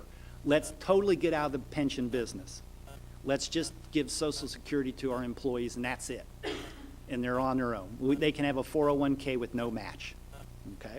So that was an option. We could get out of the pension business. So that was crazy. Okay? Then, a super rich plan that required tax increases to, gold plate, the pensions, sell it to the community that this will be an advantage, pay down that unfunded very quickly, let's get to 80% overnight, those kind of things. So we did the outliers. And then, to be candid, Bob, was that I was listening along the way to the various groups and say, the 5 that we put up as options, I want to make sure that they are within the range of possibility, okay? So that we don't put up something that is just totally crazy. The other thing is, there's not a whole lot you can do here. There is just a handful of options, okay? It's either defined benefit, a defined contribution, and Social Security. Those are the 3 basic levers that you have, okay? And then there's underneath there's little tweaks you can do in there, but there's not a whole lot of options. There's not a lot of permutations to this work because there's only 3 things you can do. Is there any limit to the benefit to retired people versus their ending salary arrangement? Yes, there's a 75% cap, yeah, or an 80% cap, somewhere in that kind of range. There's a cap. There is a cap. Yes, sir. Mm-hmm.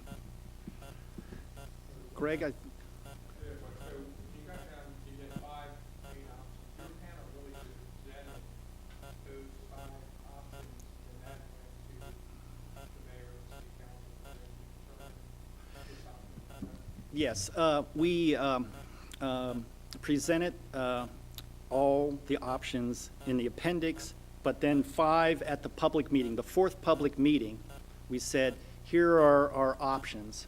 And then after that public meeting, then there was a working session in which council could go into greater details questions. So I met in a conference room and brought the attorneys, the actuaries, and the accountants, and then responded to the decision makers' questions so that he could really do a deeper dive. And then we as a panel, so that was February, we stepped back and said our work is over, and then we let democracy take hold. And that's when the political elbowing and the wrestling starts, okay? But we as a panel are totally independent of that. We are not, a council member may be a part of the panel, and as a panel member, they're allowed to, act as a panel member. But once that works over, then they're in their role as an elected official. Florida, I think the sunshine law would say that if there are two city councilmen on this, in all your meetings, not just the public meetings, you could do it to count through. Yes. Okay. In Georgia, there is a research exception. So when you're actually working, okay, and you're in the research mode, okay, is that right? So you can actually work and being in, so you're still in the research mode. But you know what? If the media wants to sit in on one of our, we're working here, the media's here today, if they want to be here, I thought that was a huge advantage. And I would agree with that, but if Carl wanted to call Bob and say, hey, what kind of great idea, let's talk about it over lunch. We can't do that if we're, in fact, if we're a public committee, we can't do that. So that what I'm trying to push for is the transparency was very important. That Bill said, Yes. but in the sort of, in Florida, you can't mention that. You can't have I can't just say the word pension. Mm-hmm. But we can have, Greg could have a work session, council, host it, and whoever comes can do a guide on all the details, they can do Yep. that. Mm-hmm. But it'll be public. Right. Mm-hmm. What I'm pushing is, I'd like to sort of move this one a little further. Don't leave the podium. Among us, we all are here today because we want to believe in the city, and we want to do that. And we agreed back when we all started in the process. I'm the first one to say, we, the right people, that's the plan. There's no need to be here for me to be free. And so these are questions, I think this is my observation. Number one, we don't need to go eat too much because we've got a lot of stuff that the professionals have done already. Steve would agree that the facts are basically not in dispute. So there's a lot of baseline that we've done. The hiring professionals to do the analysis about independent credibility seems important. But the critical decision is, what do we think about the five council members, five business leaders, five labor? Definitely include increase the labor. But what do y'all think? There's no agenda. So what do y'all think about? I like that, I think we should be around, how much, and, you know, these stakeholders, part of the panel, needs to be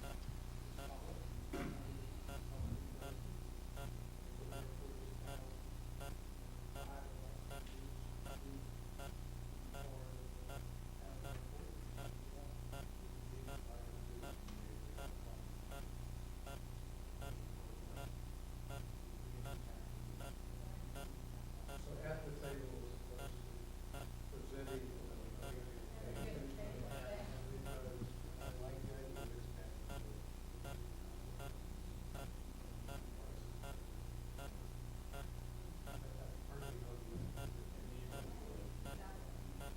I think the whole issue of buy-in, if there's no buy-in, it's going to be right where we are.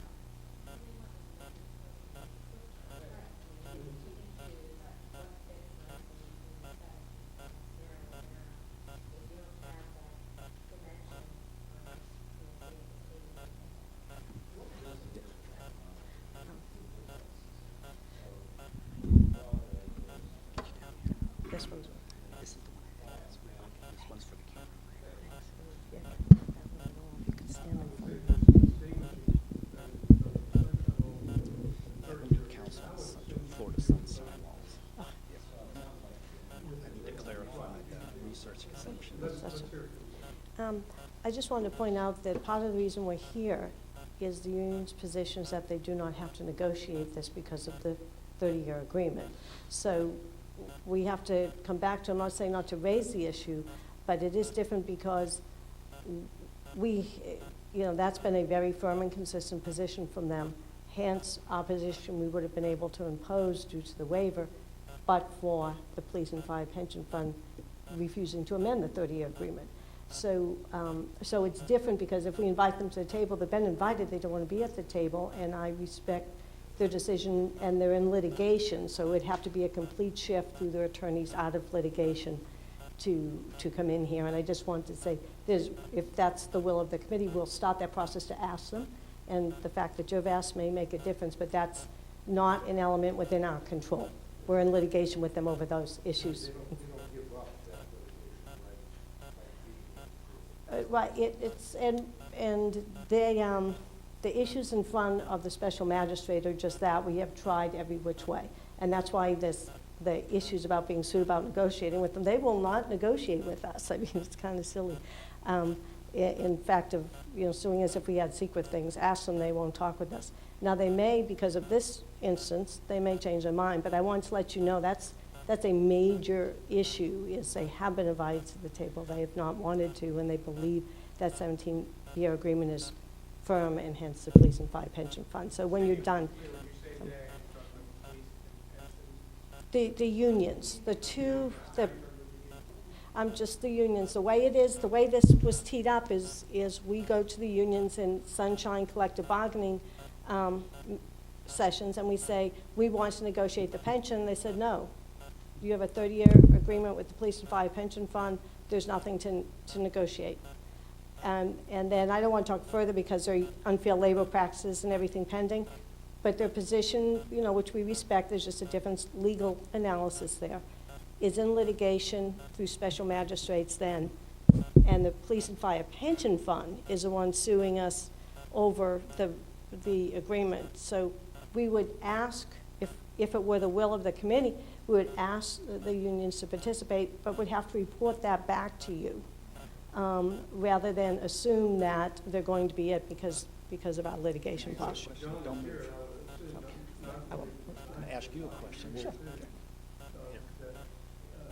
the benefit of the community, it seems both representatives of the police and fire pension fund, because that's a party, and representatives of unions, that might add some real dialogue. There's no agreement until the end of the day, but how do y'all react? Can I ask a question, which is, and I've got the attorney here, could it be possible that one of the options is to accept the agreement, and that's one outcome is to go forward with vacate the litigation and say, one option is to say, let's adopt that standing agreement. And then we could look at the impact on all of our situations by if. You mean coming out of this committee or right now? No, this group here, the panel, we're going to show a range of options. One of the options is the agreement. Yes. Okay, so we could show that. We could show that as an option. But I do want to, but Mr. Right. But Mr. Chairman, because you've been appointed by the city, there are labor issues, and I don't believe it's appropriate to put the union members on the spot, the union presidents on the spot, and ask them this question because of labor law. Well, this is a nice try, but I don't think it's appropriate. Thank you. The lawyers have to go think about it. Well, they have the right to counsel and all of that, and those are not appropriate. But all things being considered, would be the preference of the committee to try to construct the committee's preference.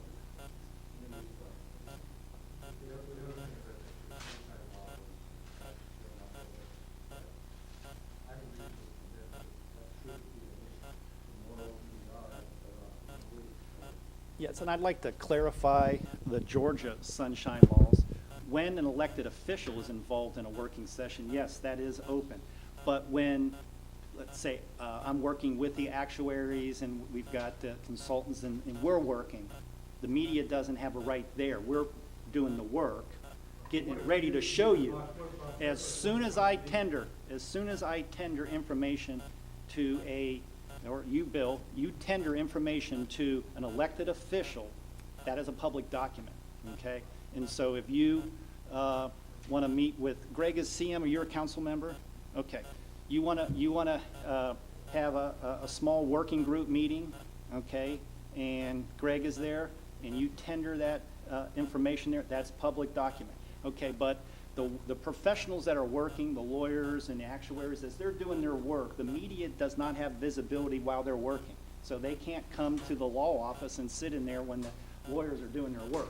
But as soon as those lawyers present that information to an elected official in any form, shape, boom, it's public, okay? That's when I was saying the research exemption, okay? The elected official can't be in the research. All right, let me just to clarify, so that if you wanted to file a permit or Russ had to work with the lawyer, that would not be. No, If we were a public body, that. yeah. I think we adopt, even though you're not elected, you adopt the posture that you are public, okay? Okay? And that's what I did in Atlanta, okay? All right, so, Greg, just answer from the perspective of the city council.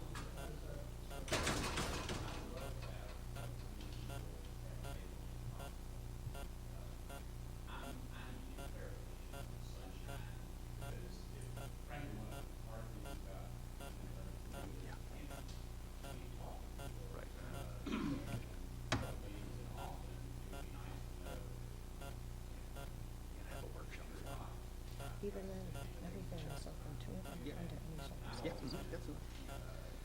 As a newspaper publisher, I used to always sue over that.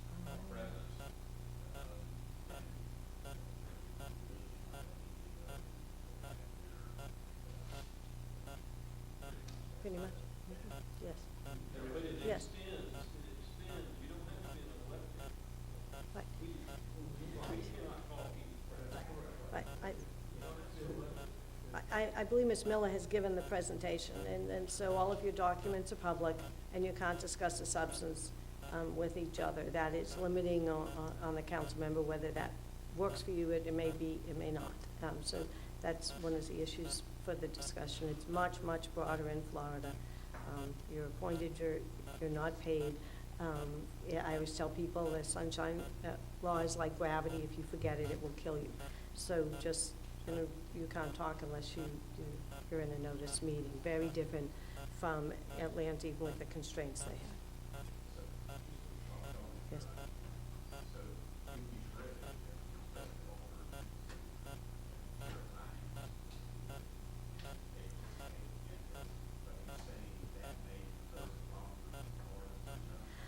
It doesn't pose a problem under the Florida Sunshine Law. You've got governance issues that I think you would need to discuss with them in the Sunshine meeting about the splinter group of a subset of finance or city council meeting on an issue over which 19 council members have expressed strong opinion.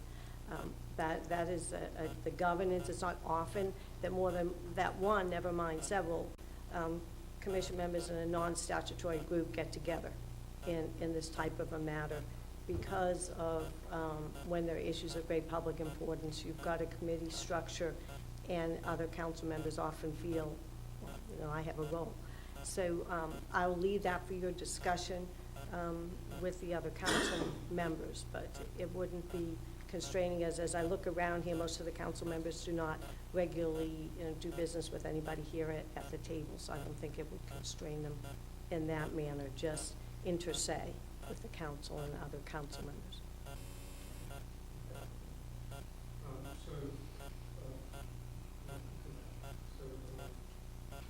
Let's talk about staff. Another part of this is staff issues that will be funded. Now, we've had some staff work that's been great. There's been a lot of work that's been done. I mentioned, but for the credibility of the bridges between the council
But I might go with you, and we might go to see John King and say, well, I like John.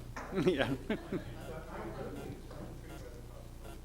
We don't actually come back, whatever it is, we come back to the practice. Right. And we're That's looking key. at the stakeholders, that element goes back to the mayor, you're elected to do this. And so with all those options, one of those options is to do that. Mm-hmm. So we can't do that. I mean, I'm heartened by Atlanta, they were in litigation with their union, and they were still able to come. It wasn't, this litigation was an outside organization called the Fulton County Taxpayers Union. They weren't a union, they were, for best describe them as a conservative Tea Party kind of group. They looked at the pension problem and said, part of the problem is those retroactive pensions. Okay, a third of our problems were, that was illegal. So that litigation was not between the employees in the city. It was an outside organization saying what you did was wrong. Okay. But there was that cloud floating around, you know.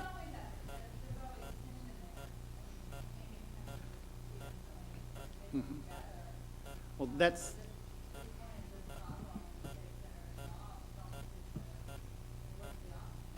well, I'm intrigued by that one of the options is how do you typically refer to that agreement, John? It's the settlement agreement. One of the yes. So one of your options is and the vetting of that. What are the pros and cons of that agreement? You know, I think that's intriguing. I think that's will be one of our options. So we've got to get out of this room in about 10 minutes. I want to make sure we discuss, yes, Certainly, are you ready for public comment? yes, because we don't have much time left. May I begin? Yes, you do. My name Once is you Tom. come up here. This is a wireless. Thank you, that just makes it easy. When you tell us your name and Well, my name is Connie Benham, and I work on behalf of 820,000 people in the city of Jacksonville. Mr. Keene is right when he says that the 30-year agreement is steadfast, because we contend that according to Florida statute, it is only a 3-year agreement is not allowed by law. There is litigation pending on that as well. So they fight their battle, and we the people will fight ours. tell me what you're doing, the litigation, I haven't heard of this. See, you mean the 3-year agreement, the 30-year? Mr. King said that they have a 30-year agreement. Florida statute says pension issues can only go 3 years. And is this part of the litigation, Sue? Yes, Okay. yes. Right. Yes. And there is litigation behind that. So until that is settled, this is going to be hard for you to overcome. Okay? So now, second of all, when you talk about the panel, according to the sunshine laws, the people are entitled to a seat at the table because we're the ones who pay the bills. So when you talk about 5 councilmen, that's fine, and the mayor's office 5, and you talk about 5 businessmen, well, the last people I want on this panel are 5 businessmen who are most likely collecting pensions, which is part of our problem. So if you talk about the panel, the people who are part of this city deserve and are required by law to be part of the conversation. And so that group of people, you would say, is that employees, is that taxpayers, is that the? Yeah, and they're represented by Right. council, so they're The saying, citizens. yeah, So saying even you though have to be on it. The 5 businessmen are citizens. Gentlemen, most of you have pensions, most of you have retirements, most of you have, you're working on your second career, where we're in a one-income family. And to me, that's not fair, not just a household. Why not have a couple of them on there who run a household budget? Why not, in the concerned taxpayers of Duval County have always been advocates for the people on this issue. And they have a lot pending, they have their own lawsuits. So until the lawsuits and the litigation are settled, there's, forgive me, but there's very little that this panel can do outside of figuring out a way to get the unfunded liability paid. So however you do that, whether it be bonds or whether it be tax increases or anything, until these issues are settled, then it's hard to move them. Thank you, Dennis. Thank you, sir. And I think we can come back to that. So,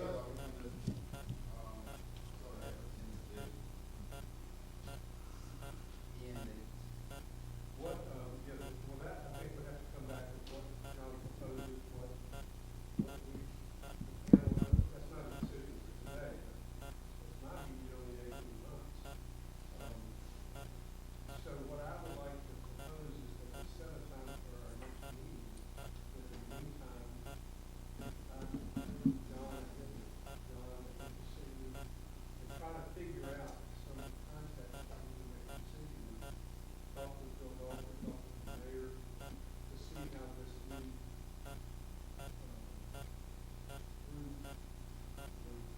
we propose. Let me just ask, Cindy, we are not an official group yet. We have not been, we have no, right now, we're just a bunch of newbies. I wouldn't say that. My point is, I want to be able to call people, because one issue is the leader, and I'm not just saying that, but y'all have to think about that. So I want to be able to talk to people, but I don't think the sunshine law applies to my calling at this stage. We need clarification. Yeah, I'm afraid that it does, sir. Because, you know, once you put those little name tags in front of you, notice a meeting and open it to the public, it's hard to go in reverse. In terms of procedurally setting a meeting, setting up times, those procedural calls are never in the sunshine. I don't blame you for not wanting to chair this, Mr. Shaw. You're just a country lawyer, as you said. But having worked with you many years, I mean, it is a heavy burden. But that is a matter, right now, you're the titular chair because you're organizing. Someone has to run the meetings. And perhaps once we're set on the composition, would be if you could continue in the role as the titular chair, then we could settle on the composition, and then the final task force as composed could elect a chair, if that would be. And I can help facilitate the process in my office. Actually, my assistant, I can't, but she can do this. Okay, so y'all are very set, it would now be time to set a date for our next meeting, and I think we're still going to need 2 to 6 by time. I would like to suggest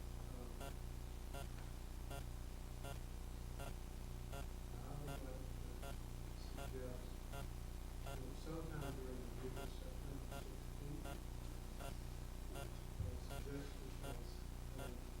suggest the 24th, but I mean, that's facility.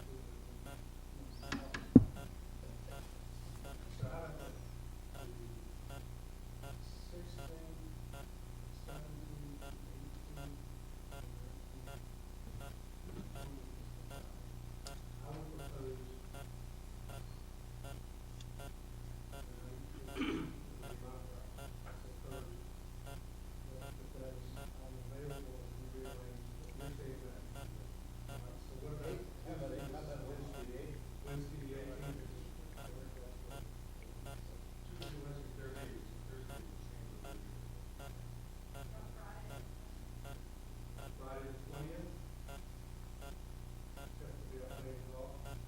18th?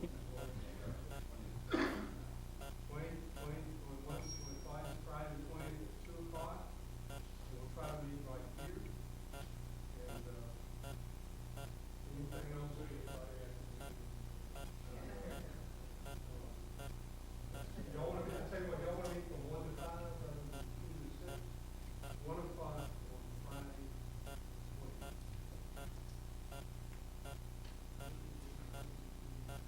Main agenda item will be a proposal from John and a proposal from Scott.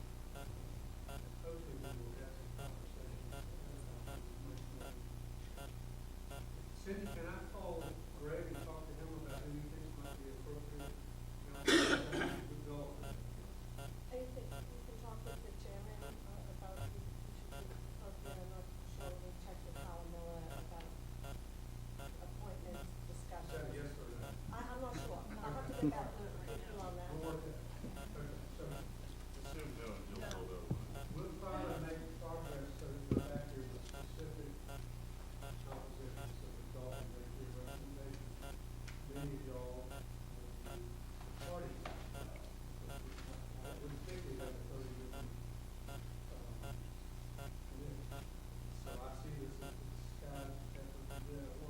All right,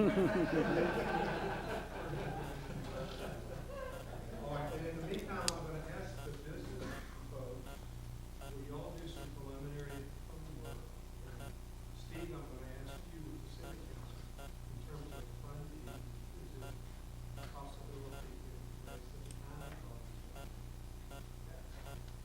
Now, I'm going to ask the press people that are here, one thing before they go to this time, that we ask everything that we need to go forward, or if y'all can think of something that we missed, is there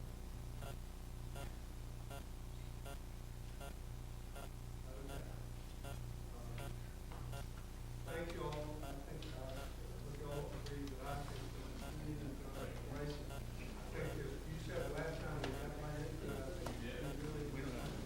Thank you all very much.